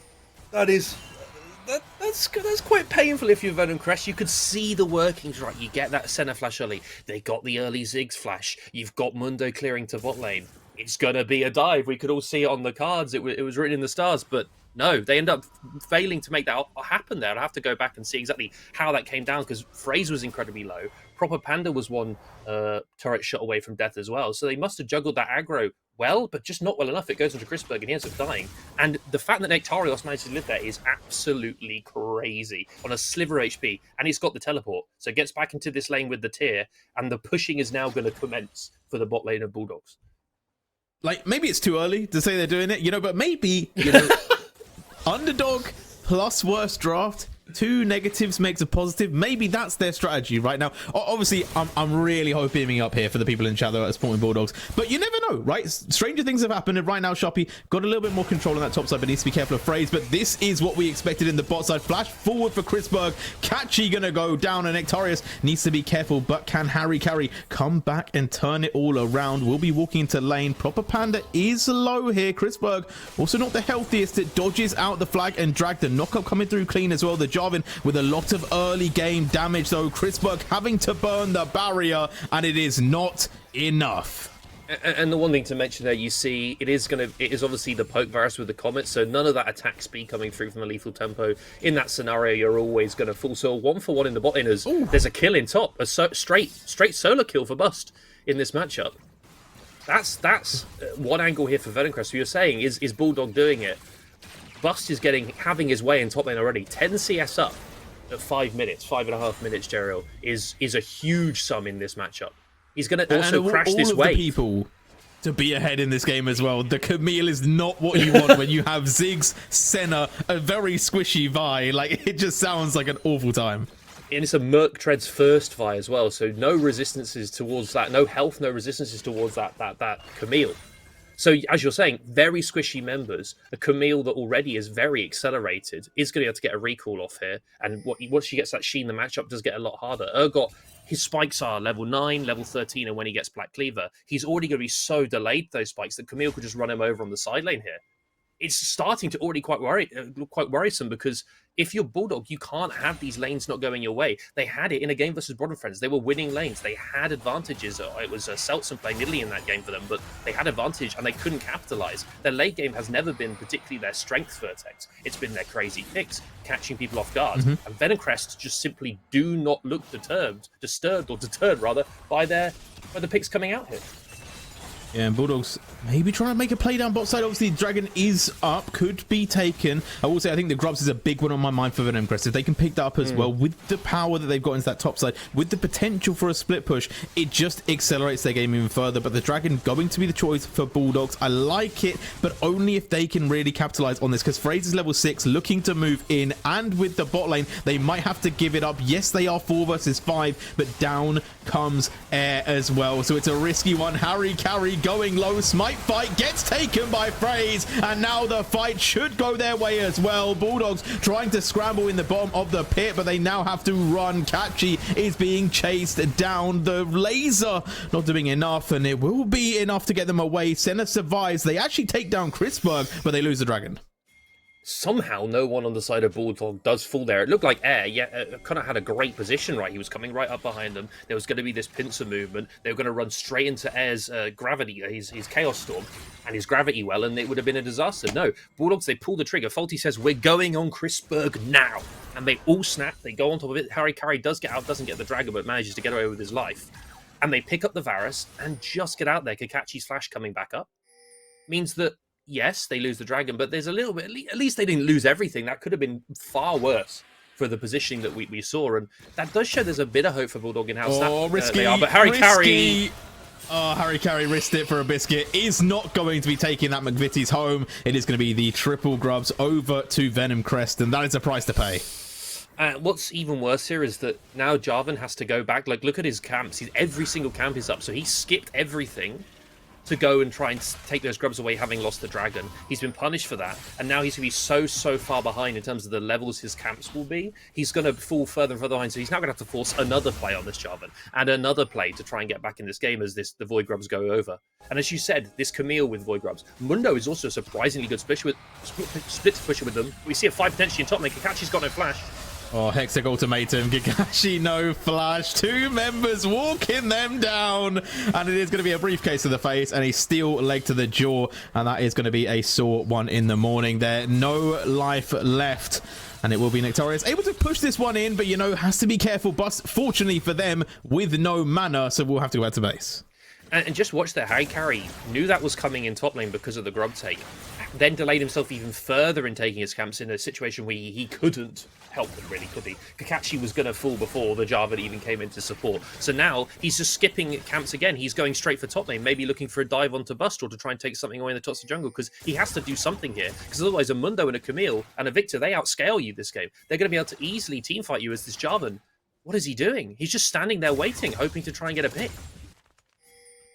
And I don't know how you do that against this Camille. Like, it's okay, numbers are numbers, right? If you do the damage, they will go down, but I just feel like it's such a slippery one to gank. Plus, you know, the phrase could be in the area. It just feels like a bit of a, I don't know, like maybe scrappy, maybe a little bit desperate of a plan. And I feel like if we look at Bulldog's team, right, how do they actually achieve a win con, right? You said Sharpie needs a couple of items, needs to get level 9. I think Faulty, it's kind of a get 2 items, one shot someone. And Nectarius and Kakashi, they are going to scale nicely, but I don't know. Do they play for late game? Do they need to take it early? How do they have success with this comp? I mean, the idea here, right, is you've got Jarvan, you've got the Vi, you've got the Senna on top with the Ziggs on top of that, and you just pick, like, say, this Varus, who will end up getting Edge of Night, so this will be a lot harder to do, but you pick a target, you one-shot that target, and then you're going to then be able to play backwards. That's still going to be hard to do. They don't really have that much damage for a Mundo, for example, right? Look at their team comp. How is Mundo dying? It's going to be very hard. I just want to say as well, maybe Harry Carey is just covering his bot lane a little bit too much here, where they're playing this Ziggs. He's trying to punish the bot lane of Venomcrest. Let's see if he can do it right now, Jeriel. Yeah, this has to be the shine time. Looking for it. There's the damage. Nectarius is down before Harry Carey can even get into the lane. Harry Carey finally turning up, and Proper Panda just walks away. Cataclysm will hold them a little bit longer, but again, they're just able to walk out. The Rakan cannot be locked down, and the Jarvan just has to watch his ADC die, and on the bot side, they go for a dive on the Urgot.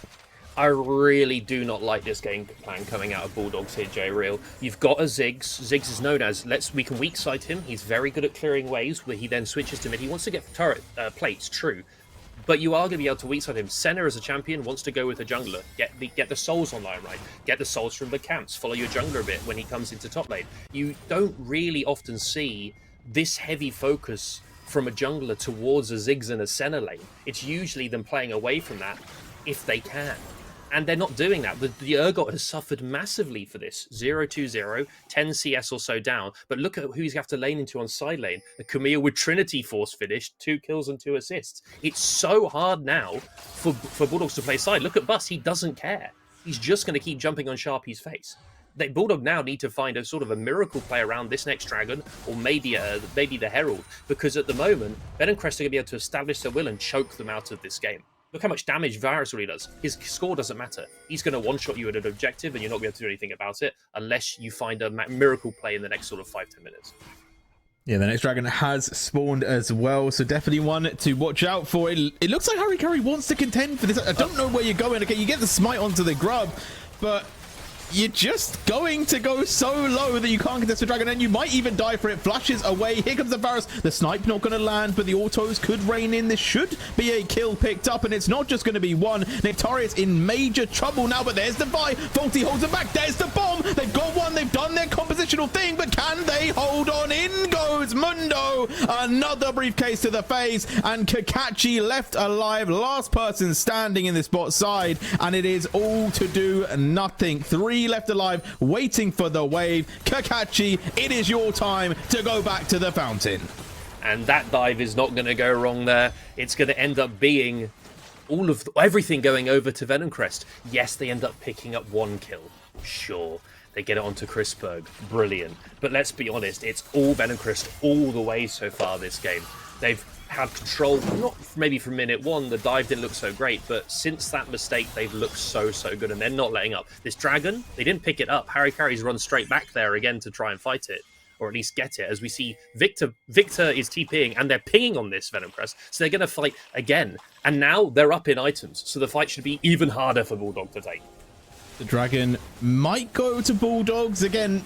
It's worth for the stalling factor. They're not going to allow Soul over to Venomcrest for a little bit longer, but can they get more from it? Harry Carey going aggressive. There is the combo. They've managed to pick up 1. Now, can they turn this into a win? As you said, the items coming in strong, but Frey's going to have to back away. And actually, Bulldog standing strong. Get a pick, get dragon, and walk away. And Air wasn't really able to affect that fight, right? Bulldog have been pretty good this game, and in a number of other games, at least identifying the side of the fight they need to play for. And right there they go, kill Chrisberg again, give him his 5th death. And that's what they do. That's how they want to be playing this game. But still, it does delay the game for 5 minutes. But honestly, are those 5 minutes going to benefit you here, Bulldog Academy, is the question, right?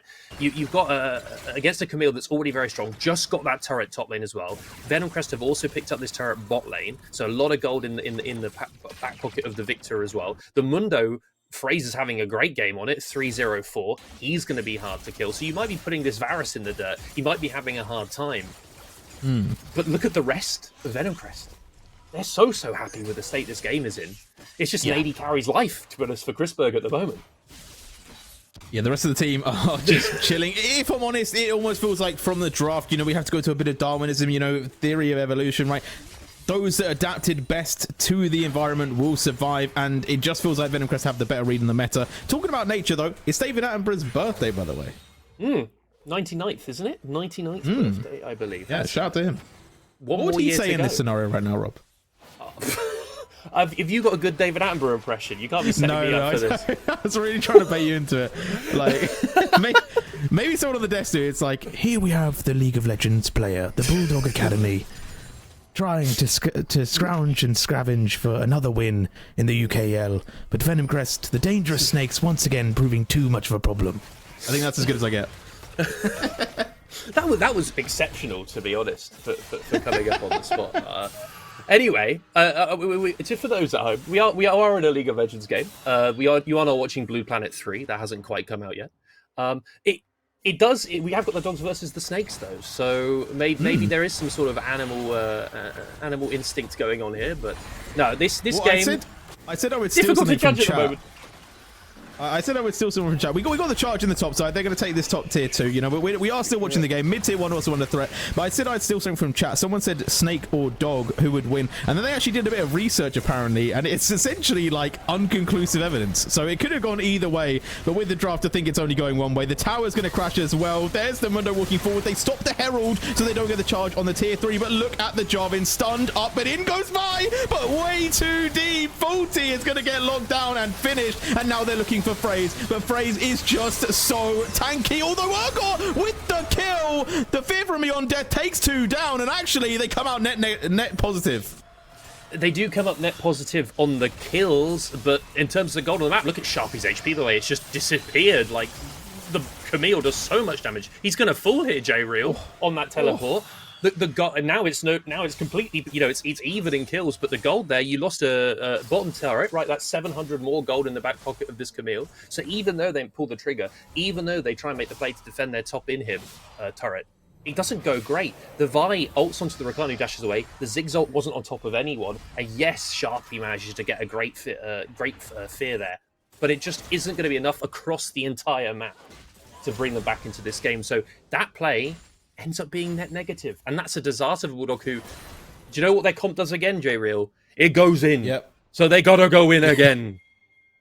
They have to keep going in, you know, and I'm here for it, right? Like, is it I'm a play? Like, you know, I'm game for them to keep going in. But I will say, in terms of actually winning the game, it's not necessarily going to lead them to too much, right? We see them get those little pickups here and there, right? So their comp is functioning somewhat, but maybe a little bit suboptimally for winning the whole game. Right now, though, we have a dragon coming up in 47 seconds, right? That should theoretically be the next spot of chaos, but actually Bust might find himself in a predicament. 3 members in the top side, but Hookshot will get into safety. One thing I want to hear is that it is actually the full crit Vi as well. I say full crit, he's got a Cloak of Agility and a Collector at this point in time, as I don't think Bust really cares if there are 3 members around him. No, he doesn't. And he's going in. They're looking for the kill. That's the snipe. Bust going low will finally not fall down. Nectarius taking the half HP with 1 kick to the face. And is it going to be enough? Propaganda is going to survive. And Chrisberg now walking forward. Nectarius needs to run. The snipe slightly to the right, sliding the slow though. Chrisberg, does he have time for another one? Does he have the arrow ready? It's not in the quiver. The arrow is going to come out finally, but the minions are going to take him to use his shield. It is going to be a kill picked up though from the Victor, and once again, you know, it's another big pickup for Venomcrest, another win for them. But to be honest, I feel like we're just watching them play with their food. Yeah, and let's be honest, Bust was there initially in 1v3, Proper Panda came to support, but it was kind of one at a time strat by Venomcrest, and when you're winning in that scenario, you know quite how dire this game is. It's a 10k gold lead already at 19 minutes. It's probably going to extend, well, it will extend even further before this game ends, because Bulldog, they're going to have to find a miracle. Chrisberg is quite low, though, so him already still being here for this dragon, there's a chance here where the overall health bars might slightly be in favor of Bulldog, but the damage on the side of Venomcrest is going to be a problem. Can they lock up Bust? Can they deal with air? Can they deal with Mundo? Those are the questions we've got to ask here, Jariel, because at the moment, all the answers have been no. Yeah, to be honest, I don't think they're changing. You know, it's like when you do the same thing and expect a different result, that's what they call insanity. And it does feel like if we say anything but no, we would be insane to call it that way. I need something insanely special, some miracles coming out from Bulldogs. Otherwise, it does feel like this is going to be a very similar rhetoric over and over and over. But Dragon has spawned. We are seeing Bulldogs wanting to contest. Atakan is also on the Rift, Rob. So, you know, they kind of have to pick something, or they need to try and find something else on the map. And at the moment, they're doing neither. And, I mean, to be honest with you, they might be a bit worried even walking to the top side. If one of them exposed himself too far up on a side lane, Bust is so happy in a 1v2, 1v3 to just go in and take that fight, right?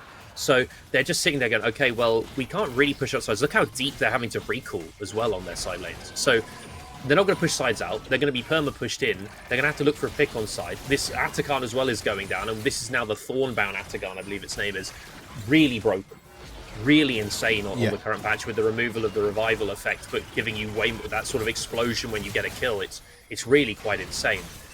And are they going to be able to contest this Bulldog? Because it's going to be a 5v5, and that's just a fight we can't favour them in at the moment. Are they going to find a target?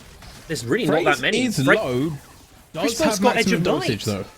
Crispbo's got Edge of Night. Air is your only target in this scenario. Can you kill him?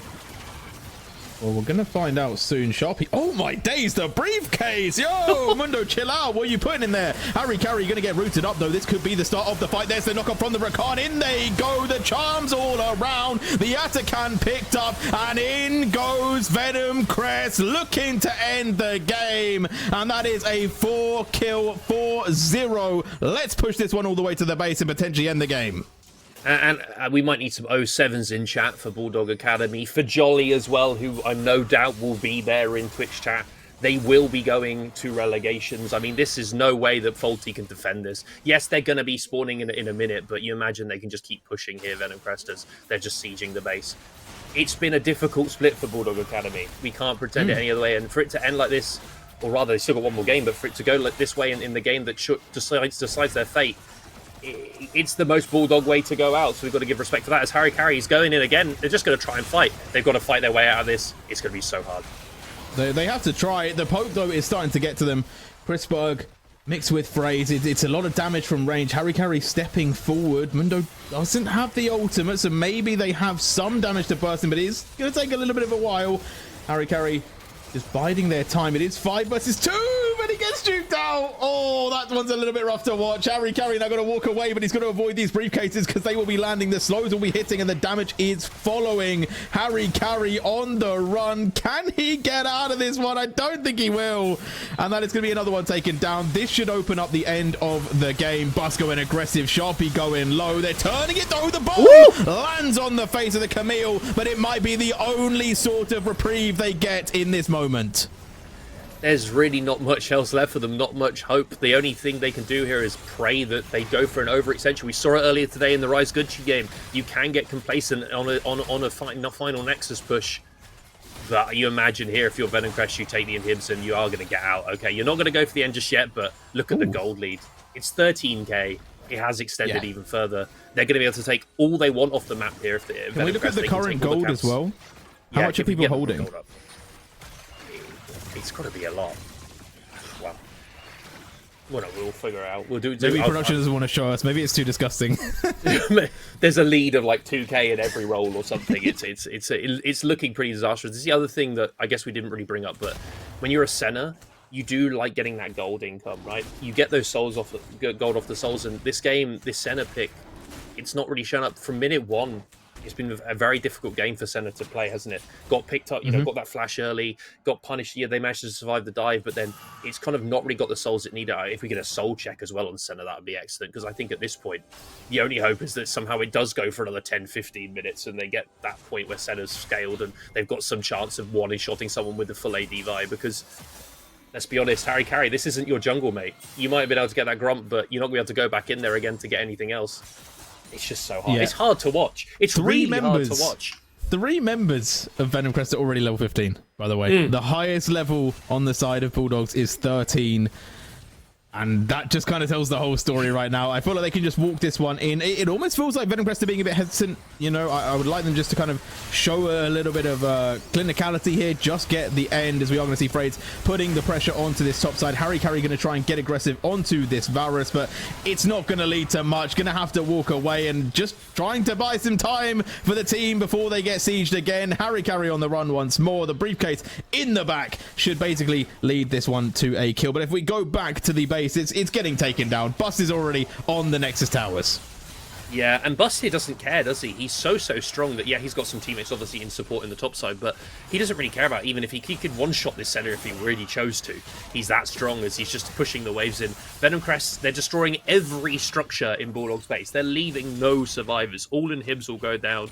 All turrets will fall. And this has been, other than a slight mistake on a dive, a pretty clinical game from Venom Crest as Nictarius being jumped as well. Sharpie's back. It's going to be too little too late, J-Real. Sharpie is back, but the towers are gone. The Nexus is being destroyed. The damage is on the fountain, and it is just too much for them to handle. Bulldogs will go down. They will not make it through. They will be into relegation, and they will have to try and play for their fate for the next season as Venom Crest finalize their hopes and dreams. And what a game from Venom Crest. Again, other than a slight slip up early, pretty dominant. And Bust today, by the way, we didn't get to see it too much, but in a matchup where Camille versus Urgot can have a few awkward interactions, he looks so comfortable from minute one. We saw him burning Sharpie's flash so early that, honestly, he's back to what I'm not going to say old Bust, because Bust sometimes has some weird games, has some really insane games. Most of the time is really consistent, really good. But he just looked incredible in this game today, at least to me. I think he was really a threat from minute one. So might be for this game, but all of them looked great. They look phenomenal. I feel like they look great. Venom Crest doing it once again. Bulldogs, they've had a tough season, as you said. They're going to have to play a little bit longer to try and get back to the UKL. But for now, we're going to leave that one. We're going to break it down with the desk. Going to throw this one back over to Luna. Thank you very much, Jay. Before we get into the big brain analysis of that game, the analysis of that game, because I'm not sure there is much big brain to say. It seemed pretty cut and dry. I do have a David Attenborough impression just to appease the masses on his birthday. So this is going to be terrible. I apologize in advance. But, and today we see the dogs attempt their best to fight back against the snakes, gnashing, gnawing, clawing as they try. The venom is simply just too much. And the venom exactly too much for Bulldog Academy in that game. It looked good off the initial start, but it just didn't quite matter. The initial dive on bot lane didn't go their way, didn't go the Venom Crest's way, but I guess Venom Crest said, we can do one better. I thought that impression was quite good. Unfortunately, a little bit of an issue on our back end. That's the previous game. So don't take too much from those statistics unless you want to remember Maro's quadra kill. But yeah, no, overwhelming, I think the name of the game. Very much so, with little exceptions in there every now and again. Yeah, like in the beginning stages, right, where Venom Crest tried to go for a tower dive, there was a crazy flash by the Ziggs to avoid most of the damage, and that way they actually just got a kill instead of them being killed underneath that turret. So at least, you know, you gotta give props where they are due. It's just like in the analyst desk, before the game we already said where's the peel, and you could clearly see that peel was just the issue. Once they were on top of the backline, it was just over. It absolutely was. And I mean, we said it would be Jarvan center bot lane. We weren't correct. It was Vine mid lane, which caught all of us a little bit off guard. That being said, it didn't really seem like it could have the impact. There was a couple of fights where, you know, Faulty found their way onto the backline, onto Chrisberg, and did just blow someone up. But unfortunately, it just didn't matter at the end of the day. Because, I mean, Venom Crest, the rest of that team fight is, okay, you've blown everything on one person. We're now going to walk at your backline and watch them die. It felt a bit bashing head against a brick wall, Temporal. Yeah, it's a struggle. I think Bulldog they're going to have a bit of a rough time in relegation. But I haven't kept my eye on any of the Div 2. And someone who did keep his eye on this game, Bust. Pentakill 0. Come on now. that's a Couldn't have that a Bust. Just to let us know that, like, you know, there's always room to go up. True. I mean, like, at one point, I saw the Camille literally two-shot the Jarvan. Just 2 Q taps, he was gone. I don't think I've ever seen that before. And of course, surviving that random 4-man dive in the top red side jungle was absolutely incredible as well, because I could have sworn Bust should have died about 6 different occasions in that fight from 6 different things flying at his face, and it just didn't happen. So very well played to Bust and the rest of Venom Crest, and commiserations to Bulldogs, who will, as mentioned, now be dropping down into relegations. Any final thoughts on this matchup? Temporal, Nick, anything to say? It was. Well, it's been a long split, and they've fought quite hard, and there's nothing wrong with that at all. Bulldog faced their final game against Good Chi, and all you can do is show up and show off. That's there's nothing more than that. Yeah, a lot of barking, but it was the snake that bit. With that, we are going to throw to a very quick break. When we come back, we will have the Bandits versus Broad and Friends for you to round out the day. Don't go anywhere, because you don't want to miss this one.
Welcome back, everybody. After a very short break, we are here to give you a pre-game analysis of the Bandits going up against Brod and Friends. I think this is a damn good matchup, honestly. I think this is a very exciting matchup heading into draft very, very shortly. First, we'll have a look at the teams. Temporal, if you want to take us through the Bandits. Yeah. No longer 200 of them. They are simply amorphous now. Innumerous. Loopy in the top lane. Hyper carry Lunkifer in the jungle. JB and his Dutch owns in mid. Kavia at AD. And Kenny at support. The only difference is roster, of course, being Kavia instead of Elendil in that bot lane. But moving over to Brod and Friends, Nick, if you want to give us the lowdown on this set of players. Of course, you got their star player, well, one of their star players, I would say, Akkers, in the top lane. Of course, Pop in the jungler, really facilitating everyone on the team. QQR in the mid lane. Spark has been making lots of clips this week as well, so looking to see if he gets another one this time. And of course, Zeta is there to make sure that Spark gets those clips. Indeed, indeed. Now, astute viewers of the Four Nations, of UK esports in general, will recognise Pop, QQR and Spark, having played together many a time in the past. Now, correct me if I'm wrong, Temporal, but I believe it was the Cabbage family. Yes. Initially.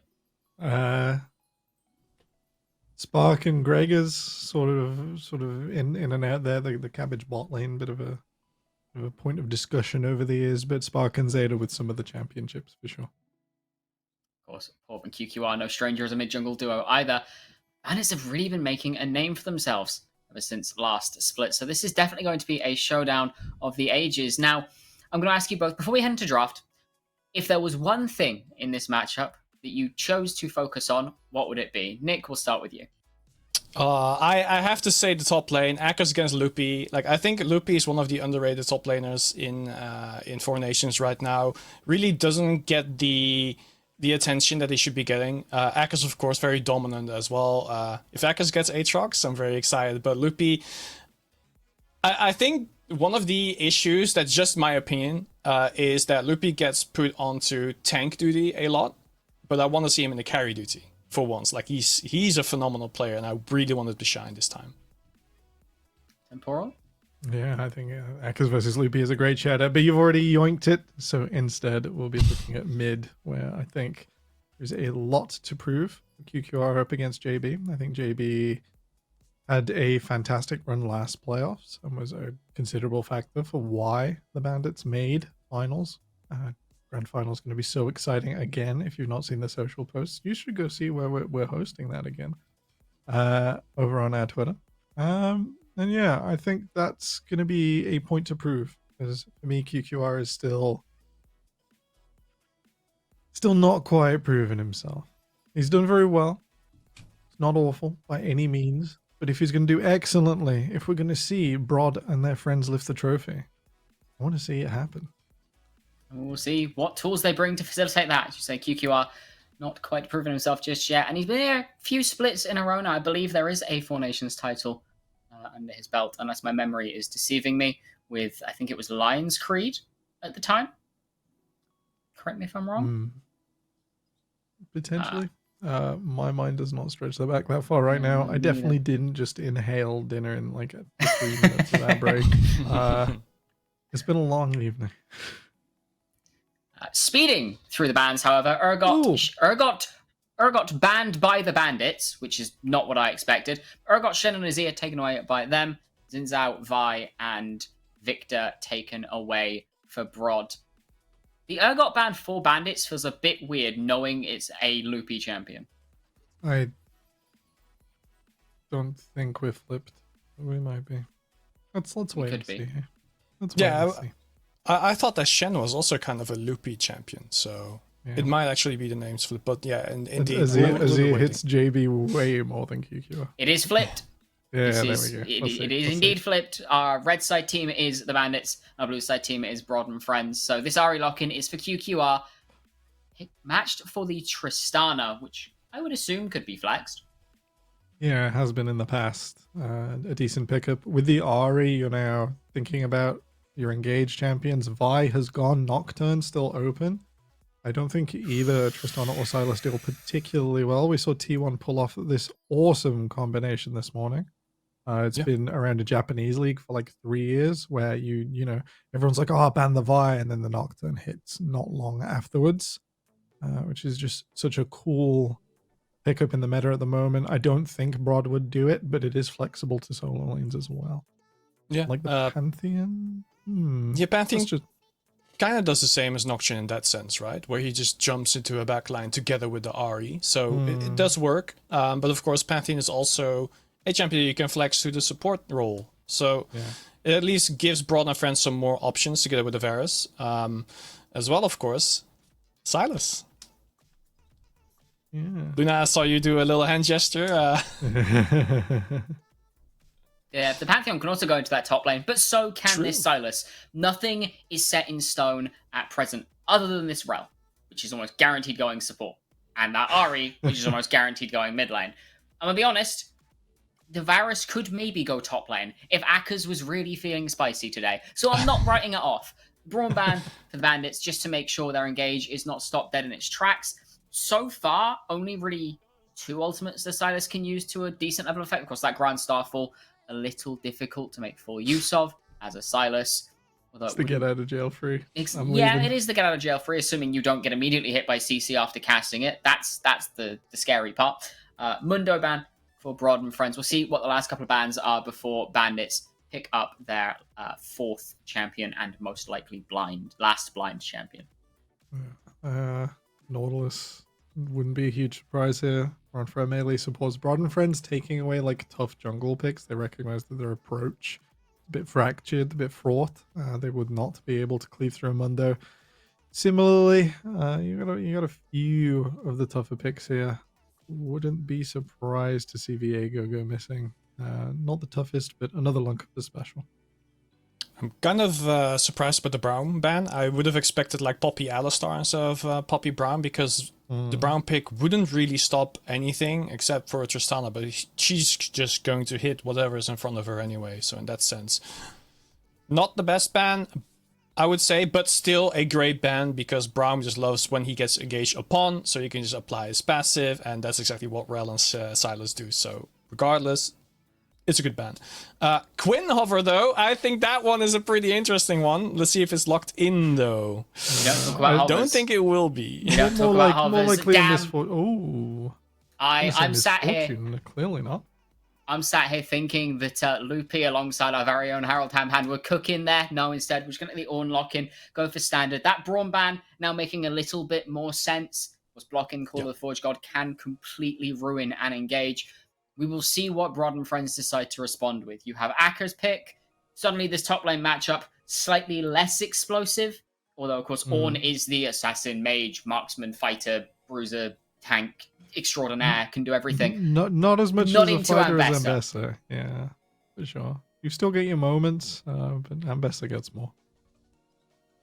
She gets more, as it's mostly damage, but Ornn will be there to apply the CC. I think that is going to be the big caveat.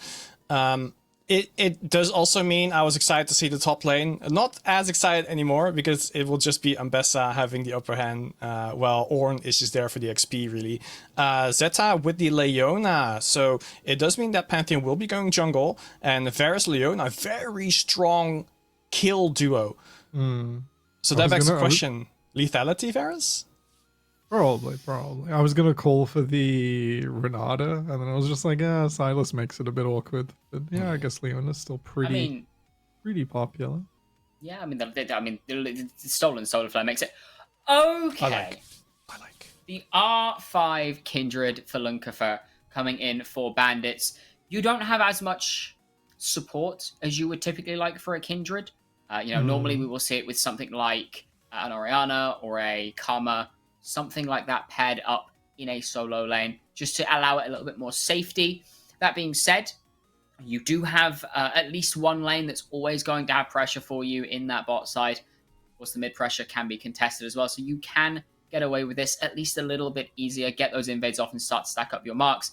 And Lunkafer, we know to be a very, very star carry player for Bandits. Very happy to take away these very aggressive junglers that are much more carry-oriented. Just a case of, can Bandits give themselves the room to play it with such an aggressive draft coming out of Broad and Friends?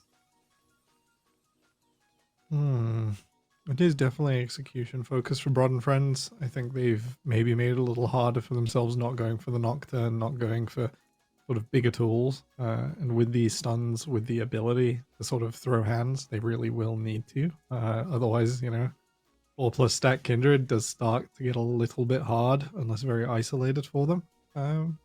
Largely balanced though, so exciting to see what this game's going to bring.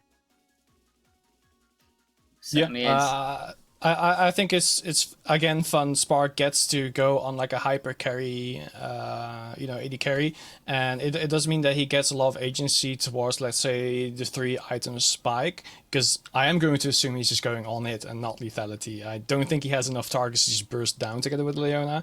So on hit would make more sense, but for the early game it's perfect, and then Leona can just go for picks, right? Whereas Tristana just wants to scale and wants to just play the front to back team. I think it's a fun playstyle clash that we have. Like the Bandits, I would say, are going more for chaotic fighting, and Broad and Friends will just stick with the clinical gameplay that they've always had. So I'm interested to see if, because of the chaotic fighting from the Bandits, if they can get an early lead or not. Time will tell. As we say, this is very, very much going to focus on execution, focus on the hands, focus on the fist fighting between these two teams. But before we throw it to our casters, 5 words or less. We'll start with you, Temporal. Who's winning this game? Please, Broad, don't int. So I'm assuming Please. you are saying Broad and Friends will be my guess? Yeah, unless they've already thrown it at 10. And Nick. I want to go with the Bandits.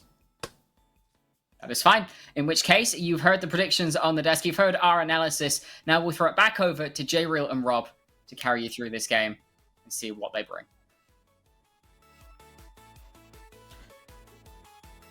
It's a great game. I'm not going to lie, Rob. It's a great game. It's a great game for me. Maybe not so much for you. I feel like I'm going to be doing a lot of talking. You maybe not so much, because this is, as said on the desk, a fist fight. We are going to be seeing scrappy games all day long, and I'm here for it. I got a question from you. As a coach to another coach, is it Harold Hamhands? Is it Harold Heavy Hand here? Has he done good on the draft? I'm a big fan. I like it. I think one of the things that has fallen through the cracks this split was Lunker for Kindred. We saw it last split. He was pretty competent on that champ. Got a number of wins playing for the Bandits. Personally, I think he's still one of our better junglers. I think he's made a few mistakes this split, but as an individual, he's still had a number of decent games. I like what they brought up. Firstly, Loopy has gone back to the Ornn. We were on the finals desk for last finals, and we were like, "Where's the Loopy Ornn? Where's it gone?" And it's not been that apparent this split either. Him bringing it out in this game is really important. Remember, these standings, they are super close. I believe they're both like 5 and 2. So this is really much going to decide that sort of 3rd place slot, I would say, probably. After the Rise Gaming's loss today, it's almost like Broad and it's fighting in the end. I like that they're bringing out the hits, really. JB's got a great Silas. We've got a sub in the mid lane in Caviar, in the bot lane, in Caviar, not too sure he does. Kenny's got a great rel, so they've brought out the hits here. Harold's done good. Harold should give himself a little pat in the back for comfort in a game where, when you're against Broad and Friends, you need to be on comfort, because both me and you have watched this roster for years at this point, and these players for years, and they will Porp leads the line. If they're behind, he sees a 5% play, he takes it. You've got to know in those situations what you're doing on your champs. Otherwise, Broad and Friends, or at least the Cabbage core of old, can run over games, and they can bring those. We saw it against Gucci. They can bring games back. They can lock rank around one player. Spark was in that game in the past when they had Bust in Lion Screen. It was Bust. They are very competent at doing so you can't give any advantages here. I like Bandits draft a lot. I could see them taking this game. But Broad has that little, sometimes this player's a little je ne sais quoi. They have a little bit in them that goes, you're not too sure what they're going to do. Like, QQR could have a great performance on the Ahri and bring something out, or Akkers can bring something out, a bit of a monstrous performance. So, Bandits by draft, but I can't rule out Broad. It's really going to be a great game. I feel like you can never rule out Broad. You know, we brought Broad Sports 1 to the mainstream, the UKL, and it's a sentiment for me where like I feel one thing I really like is when people draft for the comp and the comp sticks together. You know, I feel like Broad have done that right. Okay, yes, they do have the Varus, I believe, right, who is maybe the odd one out in terms of they're the only person that is not diving in forwards, but that's okay, right, because they're really far range, so they can stay very far away from everything. They can do their thing from the background and they can let the team go in. So I'm happy with this composition. I feel like they've got the same page, they've got the same memo. We're going to go forward, we're going to put high pressure, we're going to dive, and we're going to do it from the get-go, and that's what I want to see from the rip. From the flip side though, Bandit, I've got to say this, I'm really interested about this bottom lane, because I feel like Tristana, Varus, whoever gets that bit of a lead could just pop off. I just want to point out here as well, we see the Halo Blades on the Varus, so this could very easily be a lethality Varus, but going for the Halo Blades for the early lane aggression, right? If you go that Comet, you sort of, in these lanes versus the Tristanas of the world, of the Ashes of the world, if you go that Comet, you can sometimes seed a bit of lane control, whereas with the Halo Blades, you can kind of stand your ground auto-attack for auto-attack, so I like seeing that coming out of Spark if he is going to go towards lethality, at least adapting his rune choice early on. The matchup I want to bring up here quickly, Jeriel, is Port versus Lunkifer. Port has never faced Lunkifer before. At least outside of scripts, potentially. But they've never faced each other. This is our MVP jungler last split in Lunkifer versus one of, if not the most storied UK scene jungler. Okay. Yeah, I feel like Paul has been a name, and Cabbage Family have been a name since like I started casting. Right, I did a little bit of stuff in Roehampton. They were big then, they're big now. There was all the stuff with the NLC. Like, it's a team that has been around the block, and can they take down Bandits with the absolute all-star that was Lunkifer last split? You know, it is a matchup that I can't wait for, and we're getting straight into it. Wave 1 underway. And the big thing here is the style that Bandits have often, where they fell back on last split and some games this split, is we play stable, we don't take risks in lane, so you see it with the Ornn, for example, in this game, as long as they're already fighting, screw that, they're already doing what opposite was saying, level 1.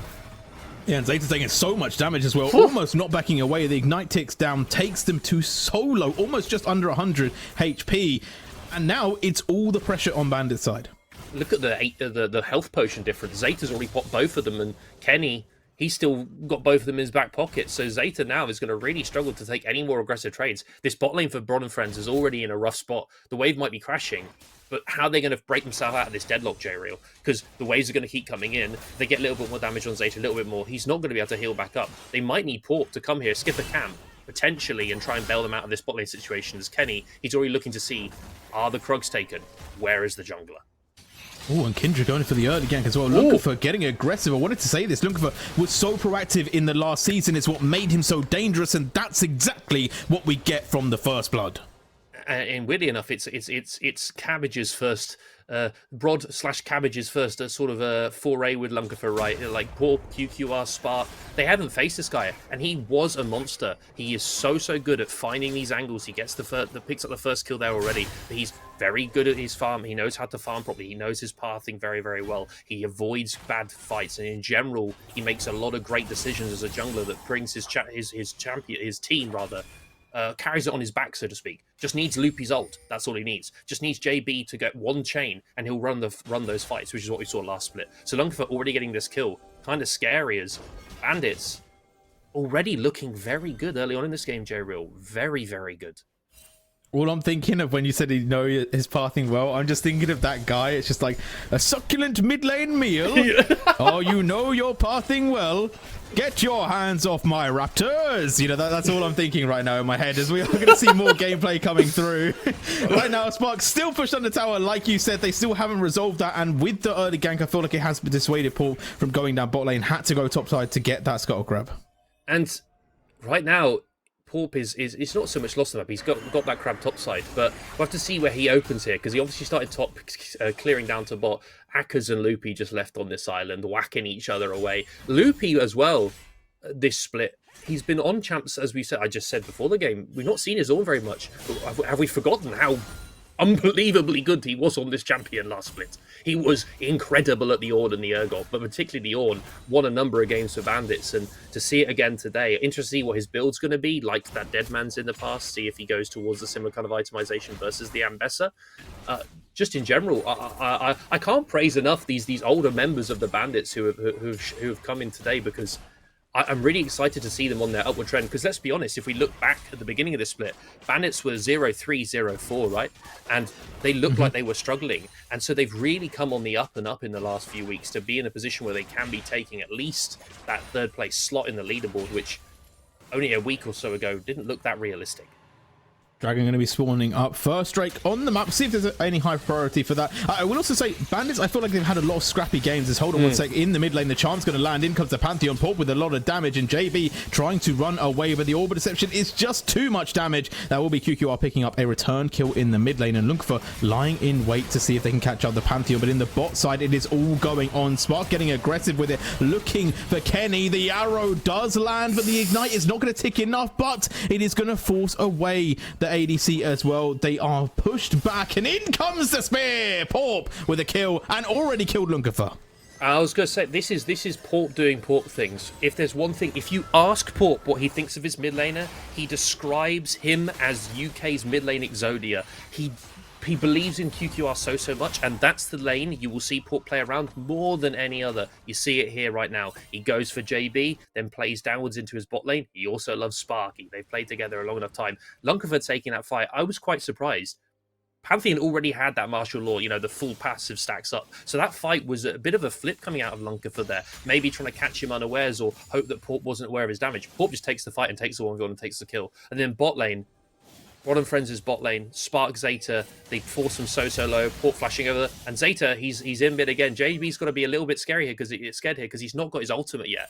He isn't going to have that safety of getting Ahri Spirit Rush to go away. Okay, just a bit chill, but Porp right there, in that last minute and a half of passage of play, just ran the map there, J-Real. He just showed up everywhere. Yeah, and it's the Pantheon thing, right? You pick Pantheon to get aggressive early, to build yourself a lead, to give you that bridge to get into that mid game, and he's doing exactly just that. Also now, with the access to the Grand Skyfall, it should also, not just yet actually, Lunkafor's level 6 a little bit ahead of Porp, but when they get that ultimate, they will be able to be so dominant around the map, and it's something that we're going to have to see Bandits respect. Yeah, and it's something where if you don't respect it, any team that's had Porp on it runs away with the game. We've seen it time and time again with Porp playing in the UK scene. You've got to respect. The one thing I like to say about, this Broad and Friends team is that they have such faith with each other. They've known each other for such a long time that if Porp makes a call, you know damn well everyone on Broad and Friends is following that call. Oh, and you've got to respect that. In the top side. You know what they say, the strongest defense is attack, and Ak really leaning into that, even with his name. Well, I'd say, what's your thoughts on his name change as they take the dragon here? What's your thoughts on the Ak attack? Is it the Ak I feel like we should have asked Crisis to have a segment today, because when we were on Broad Sports 1, you guys can go watch that. Yeah, he got cooked a little bit for that one. I feel like he should have put a "the" in front of the name. That's all I'm saying. That's all I'm keeping it for an hour. Right now in the bot side, we are going to see the Chains of Corruptions land onto Kenny, and that will just force him to walk away. In exchange, that doesn't go super bad for the side of Bandits, but it's still in the favor of Broad and Friends. Like, again, it's not gone too bad, but you're seeing here what looked like a great beginning to the lane for Bandits, right? Forcing Zeta out level 1, making him use all his potions. Suddenly, Broad and Friends' bot lane are looking more than stable. They're looking kind of in control of the entire situation. And that's what Broad really want from this Varus, right? You were saying about, well, they've got all this dive as Kenny hex flashes into the bush. They've got all this dive, but Varus might be left on this lonesome. Isn't going to be the case of, Varus can give that damage from afar, throw out a Chain of Corruption. And if he's still in this game, he hasn't been put too far behind, he'll still do a lot of damage just over the top of the Pantheon Ahri divers. Akers, he's forcing Lunkafor out at every turn here. Lunkafor has nowhere to go. He's in a bit of trouble here. We'll be able to get away, but there is the movement. They're going straight in, and here comes Pantheon. Lunkafor going to be able to get over the wall with Flash. Will fall down, though, and that means a Grub should be able to be picked up for Broad and Friends. That will be a 2-to-1 split, and also a kill in the bot side as well coming through. So Broad are really starting to pile up this pressure. It's starting to fall apart a bit for Bandits. It looked pretty good early on. Lunkafor getting, that early kill in mid lane, still getting his camps, being on pace with the farming. He's still up 10 CS on Porp's Pantheon as Kenny's trying to hold the wave, but he's going to be taken a bit low. The wave is going to end up crashing. They're not going to let you do that, Kenny. They're not going to let you hold that wave for your ADC. But either way, Broad and Friends, they've kind of just suddenly out of nowhere they've exploded all these kills. Yes, there were kills early on from the Pantheon, but they get a kill on the grubs. They pick up a couple grubs for themselves. They get that kill in the bot lane. Now Spark is on the board with 1 kill to his name, and this is where the style that Bandits have drafted here, which is very Lunkafor-centric, very Kindred-centric, is going to slowly start to fall apart if your other components, the Tristana, the Sylas, are not having a good time of it. And to be honest with you, if you look at the lanes, the one that's only really kind of stonewalling his lane here is Loopy on the Ornn. He's down a little bit, yes, but nothing crazy for this kind of matchup. So Loopy's doing his job. It just needs the other lanes need to step up, because Lunkafor, he's finding it very hard to find anything to do on this map. He's not as far ahead as he wishes he would be after that first kill. 1.5k gold in the lead is Braun Friends. I will say one stipulation that I didn't get to talk about a little bit earlier is I feel like Bandits have had a lot of scrappy games, right? They've had a lot of really to the last minute games, whereas Braun Friends I feel like are a little bit more clinical when they get that lead around that 25-minute mark, have just X'd out games. Although hold on one sec, because again they're not letting me make this point. But it's a sentiment where I will say Broad have been known to, you know, give gifts over in the mid game. Yeah, they have been known. They have Porp sometimes makes a few overextensions. It is a bit harder to maybe overextend. You have to ult your way all the way in there with Pantheon, as opposed to like the Vi that sometimes Porp makes a mistake on, as Spark's playing so aggressive. Lens just used. They are looking for a really dive nice here. cleanses on the backside. Zeta just going in regardless. Goes straight on to Kenny, but here comes the Pantheon. This flash is so good to get away from the solar flare, and the TP Loopy might be to their doom here. Loopy, good thing you're tanky. Flash gonna have to be burned immediately, and it sets up for just so much damage onto this tower, to be honest. Yeah, you get a few plates here onto a bot lane that was already having a pretty good go of it after the disaster level 1, and now Spark, he's already so far ahead as Loopy's escorted in by Kenny. It's going to be a case of here. Look how many members are opening bot side for Bandits, by the way. Lunkafor's here, so's Caviar. He's going to come and pick up his wave as Loopy already takes this wave and looks to reset top, but he's already behind, right? Look where Akers is already. Bandits are just answering. They're not making proactive plays. They're having to constantly answer what Broad and Friends are doing on the map. Akers is already top lane, and Luke, he's only just started recalling now. Bandits' tempo is completely ruined by how fast Broad and Friends are playing, and they don't have the vision. They don't have the understanding of what Broad and Friends want to do, and they're just not respecting it. But the game is still young. You know, Yes. 12 minutes in, only one dragon down. Second dragon is going to be spawning in 35. So I do wonder if Bandits are going to get aggressive, or if they are just going to, you know, give themselves a bit of space, allow Broad to take that dragon and try and bring themselves back in to a little bit of stability, as they are starting to slip further and further behind. Now 2k down. But they have time, right? They have the Ornn, they have the Kindred, they're going to scale. The Tristana also scales quite nicely with the tower taking potential as well. It's definitely going to become dangerous in the game. They don't have to rush it, but they are walking into a lot of these fights. However, this is a 2 versus 3, so they do have the upper hand, but Broad keep them at arm's range. And QQR and Porp have the first move here, so Lunkafor, he's being caught out. Oh, that is so much CC. Solar Flare over the top with the Chains of Corruptions, and in comes Pantheon over the back. No room for movement for Lunkafor. That'll be an easy pickup and an easy dragon. And where he was standing, they just didn't respect how quickly a Pantheon and Ahri can jump on their head, right? And QQR having that first move, he's pretty much had the first move the entire laning phase, even with that death going down early on. And JB, no chance to respond, so Lunkafor, his jungler falls, and the dragon now goes over to Broad. It's overall been a very clean game. Only 1 kill for Bandits as JB's picked up the Ahri ult, but let's be honest, mate. What are you doing here? What are you going to do? Are you going to be able to make a fight happen? There's 4 members of Broad and 3 of your team. Nothing's going to go down. Just get that mid push. Do something else on the map, because honestly, Broad are kind of wasting their time with the 4 members here. He should really be pushing mid lane here, JB. No, also it's also a little bit of a question mark. You know, JB also just waiting for someone to come up, but they're not going anywhere. They're just playing their game, doing their thing. They will go back to bases. Lunkafor goes for the invade, but not gonna find anything in the jungle. So we'll just have to walk out.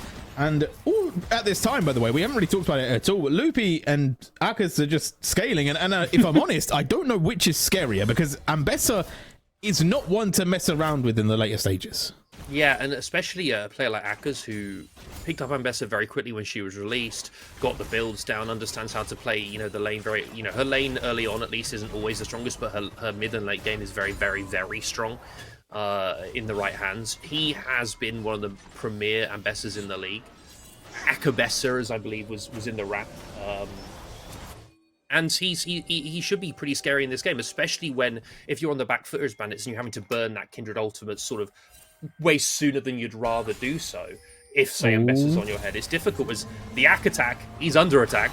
The Ak attack, he's going to go with the attack to get himself out straight away with the public execution, able to avoid the CC of the Orn Horn and put his team into a good position. Now in goes Porp, straight onto Loopy. The knockup comes through, but the damage does not follow. But a nice Magnet Storm will hold them locked in. In comes the ADC as well. They're looking for a 5 versus 5 here, and they have the jump on Broad, but it's starting to turn around. Lunkafa in trouble, but no one else available. It will be Bandits that come out on top with a very clean team fight. Very, very clean. And the Lamb's Respite wasn't even used, J-Real. They didn't even have to use the Kindred ultimate, and they managed to come up there with 3 kills and no one on their side falls. They'll get this Herald as well. I'm very, very impressed. It looked like they managed to get, a pick onto Ak as he manages to escape the Ornn CC. Okay, now we see the counter-punch come out of Broad and Friends. And really, it wasn't really a punch at all. It was sort of a limp-wristed slap. Bandits, almost to the they're point back where in this missed, game. Yeah, they just missed. They just punched in air. They're boxing their demons. Like they're not throwing punches back at Bandits. Very, very interesting. I was worried Bandits were going to fall out this game. They were 6-1, 3 kills immediately. Herald as well. Got to see what Lunkafa does with it. But great show of Bandits' strength to come back into this game.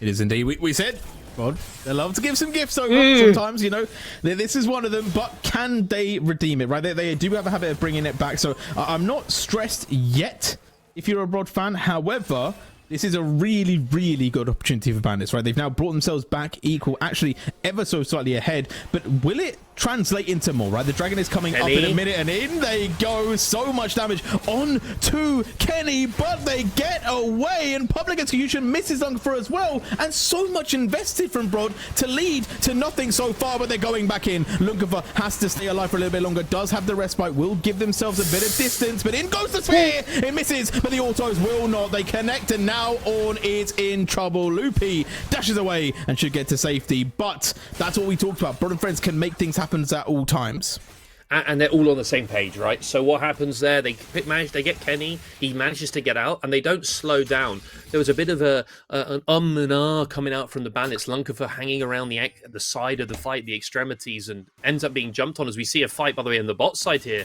Spark's caught out. Is he going to fall? Ooh, Loopy going low, gets a knock up. It's close. Spark lives, but there goes Caveat. Will be able to pick up a kill. Can they find more though? Ak also pretty low, able to walk away. Porp with the spear, not going to be landing. And that tower is dangerously low as well, but it will be forcing Broad and Friends away. They managed to go 1-1.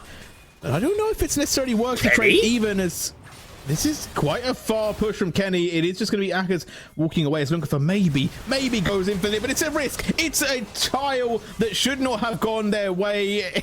It's a little bit greedy, and they pay for it. What is Lunkafa doing? That seems incredibly greedy. It reeks of lacking object permanence. The Pantheon and the owner was still there. We knew they were there because we initiated the fight onto Spark. They were still there. They're not going to sit there and leave their very low Ambessa all alone in the bot side. So little more than desperation, a lot of disrespect coming out of Lunkafa, thinking he could pick up that kill as Kenny as well. He's got to be a bit careful. I was going to say, you said about Broad has given you opportunities to get back into games. The Pantheon champion as well is not a champion that necessarily does particularly well. It does scale pretty well in top lane, but in the jungle, it can have an issue of getting those advantages from its early kills. So sometimes it does have that lower range and have issues in the late game. So maybe there's a chance for Bandits to exploit that as it goes on. But Kenny, I've seen this one before, J-Real. Oh, they're trying to get away from it, but this time it is too much damage. Kenny goes down, and they're looking for more. Kindred immediately taken off the map. The public execution holds them in the air, and Loopy is next on the chopping block. The axe comes down, and it's a double kill for Porp. Dragon next to Beast Lane. I was really excited this game for the Lunkafa Kindred, and it's honestly been quite disappointing. 2-6-2 on that pick. He's not had a great game. Initially level 2, he was looking good, and then it's kind of gone downhill from there as JB. He's got the Aria should be a kill. Oh my god! Easy pick up there with the Kingslayer. Doesn't end up picking the kill, and then another kill in mid lane. There's kills everywhere on the map, J-Real. They're killing everyone. There's Spark did some pick up the kill on the Tristana in mid. So it's a trade of kills across the map. Oh, surely. Sure. I was like, JB's getting a bit bold here if he's going to go for this port kill. It's not going to happen, though. They will go back. Yeah, a lot of kills are going to go down. We see Bron Friends pick up their gold lead again, right? They're now 1.5k in the lead. They've got another dragon, and we are on soul point. So in 4.5 minutes, we will be seeing that soul for the Hextech dragon, by the way, underway. And I feel like Bandits, that's kind of their do or die in my mind. If they can't stop the soul, I feel like they lose out so much. The only other alternative is picking up this Atakan. And the problem with that is that, say you're Brod and you want to... Oh, never mind. They're jumping on J-Real. J-Real, not even that. JB and Bot They're jumping onto JB. They're looking for the kill. The charm is dodged, but the damage is way too high. It does not matter how many skills you sidestep. The auto's raining in. The extra damage comes through. And now it will be the Atakan on a plate for Brod and Friends. I was going to say, if you want to contest this dragon, if you want to contest this Atakan, you're fighting both teams over the same pockets of vision, right? They're both on the same side of the map. And that just means that it's very, very difficult to do so if you're Bandits, because you're a comp that is quite reactive with the Kindred ultimate, with the Ornn ultimate, you know, things like this. And you don't have that opportunity of maybe walking in. You don't want to blindly face check a Leona as a Pantheon. As Rod, they're responding in mid lane. Lunkerfer. He's caught out again at the start, but I don't like this. Public execution to once again stop the Lancer Spike coming out. Admittedly, I think if Lunkerfer had used it, it would have been a waste anyway. But another kill now leading into potentially a tower in the mid lane. They've taken the tower into the bot side. They are just pushing this pedal to the middle. And I feel like Bandits, they had that opportunity, they had that opening, and they've started to just let that slip away. JB looking for the solar flare, does land onto Zeta, but so tanky is this Leona. Should be able to survive a bit longer, and the Pantheon is in the wings. They need to be careful, Bandits, and they will just take their little advantage and push the wave. A lot of your consistent damage this game has gone from being on Lunkerfer, who is now 2-7, to this Tristana, who hasn't got that second item completed yet. That Leona's going to be very tanky. Porp on the Pantheon, tanky as well. And Bessa deceptively tanky with the shield as well coming through from her W. You don't have any kind of armor penetration, right? You're not sat there with a Lord Dominix. You're going towards that Infinity Edge second. So you're talking another 10-15 minutes before this Tristana's doing enough damage in this game. And honestly, if you are Bandits, you had a chance when you won that fight topside. You could have slowed it down a bit, played a little bit more to your team comp strengths, but then you ran into the side of Brod and Friends over and over, and they've punished you again and again and again. And it just seems to be the Brod way, as JB, he's caught again in bot lane. And this is potentially turnaroundable, I would like to say. Maybe able to get away, but it's just going to be a shutdown there. No chances given, and JB will be punished. The side lanes are no longer safe. The team fights are no longer safe. Bandits, they're going to have to get a little bit sneaky. They're going to have to try and steal the game away. If they have got the Infinity Edge complete on Tristana, so maybe they can try and go for a first target, get the reset, try and get some Tristana a Goomba stomping going on. It's unlikely, but it is a way in. The Kindred as well. She I don't know how many stacks Kindred on at the moment. Oh, the Tristana's caught. The cleanse was quick. Unfortunately, that will mean that they stay alive. It's going to be scary for Caviar right now, because anywhere you walk could be your death. With Cleanse down, what with the Varus ultimate, with an Ari charm, a Pantheon stun, things like this, Leona as well, it's even more scary as they're going in. That's the dangerous part. Lunkerfer in so much trouble here. They brought in another member, but it might just be into the meat grinder they go. JB trying to make things happen. They will get a bit of support from Loopy as well, but look at Caviar, just goes down straight away. Brod find any target. Pantheon comes back in. 4 kills down, and I think we're cracking open this base. And I think when we look back at this game and we look back at the drafts, we had ideas about how both teams want to play. Have Bandits done that? No, not really. But have Brod and Friends? Absolutely. They've managed to... They are a team led by the front by Porp, and you can tell in these fights, they pick a target, it dies.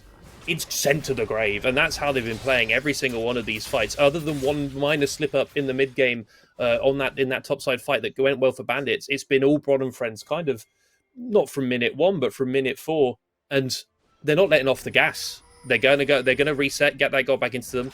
The next dragon, it will be Hex Soul. They aren't here that soon, but the vision is good enough. And JB, he's alone in mid again. He's going to have to get out of here. And he will, fortunately for him, be able to escape. But I feel like that's also partially because Broad are looking for this dragon. They're not looking for the chase on one single member. They're looking for the objective. They want to seal the deal. 7.5k gold up. This should be unlosable for them in this fight. But they have to dot the I's and cross the T's. They're going forward. Chains of Corruptions do land onto Loopy. Will be able to take a little bit of damage here, but starting to rack up. Going to be forced into the back where Attack is there, looking for the damage, raining in, the slicing through the team. And the public execution is not just the ultimate. It is the whole cementer from Broad and friends. They pick up the kill, and they're looking for more. They're looking for the Baron now. They're looking to end the game. And Rob, I've got to say, they're doing it in great fashion. Oh, I wish we had replays. Look what Akers does in that fight. Oh my god. Goes over the wall and lands the Drakehound step, I believe. I can't remember what her E is called now. But on 4 members, and the damage is insane from the Akabessa.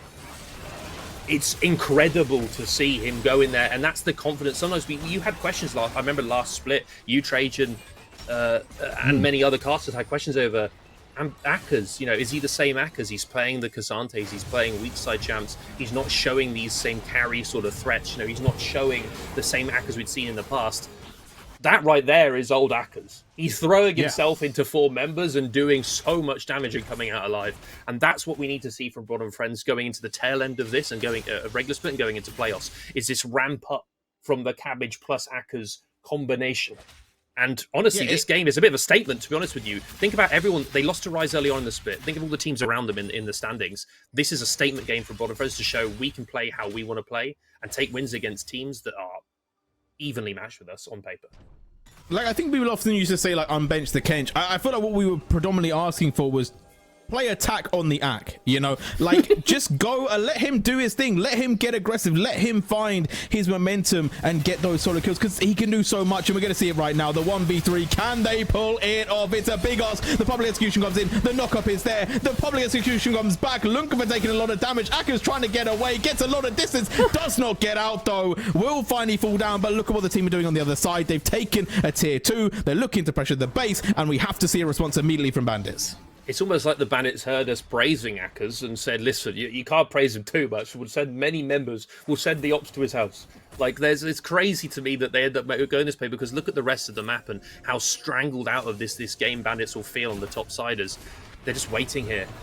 They're just waiting here, Broad and Friends, so they're going to go. Talking about waiting. Oh, that's how you have to feel if you're Caviar, just locked down and the damage just coming over the top of the wall. Nothing you can do about it, but they're going to try and make their redemption play here. Moving forward, JB getting in aggressive. QQR with the stasis on the Zhonya's gets stunned immediately from it, though it's a 4 versus 3, but the damage is coming in massive. Lunkova able to buy a bit of time with the Lamb's Respite, but that might just lead to a bigger setup for the side of Broad. Porp going low, gets a kill, looking for more. JB stunned up, taken down, and Porp is still alive. Once again goes in, and Porp, the hero, the Spartan, stays alive.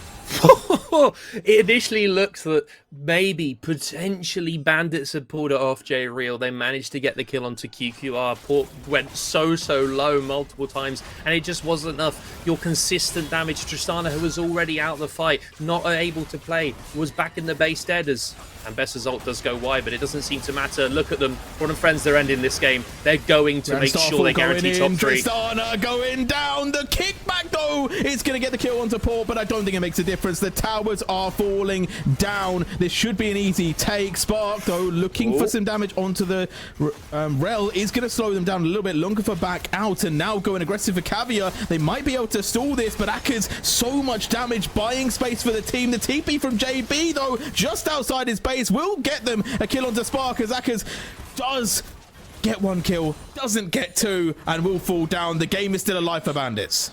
Okay, so we may have called the ending a little bit early there. It did look like Broad and Friends would finish. They didn't quite have the damage on the turrets that they wish, so Bandits still alive, as QQR is just waiting to see if he can get anything. That is unfortunately a Rel with Celestial opposition, so not going to end up falling there, but Bandits' bases are in tatters. Look at the vision as well. Look at the waves pushing on the sides. There's a lot here for Bandits to do in the next couple minutes of just fixing everything, right? This Dragon, though, it's up in 40 seconds. They don't have the time to get these waves pushing out. They've just got to sprint here, J-Real, and fight them again.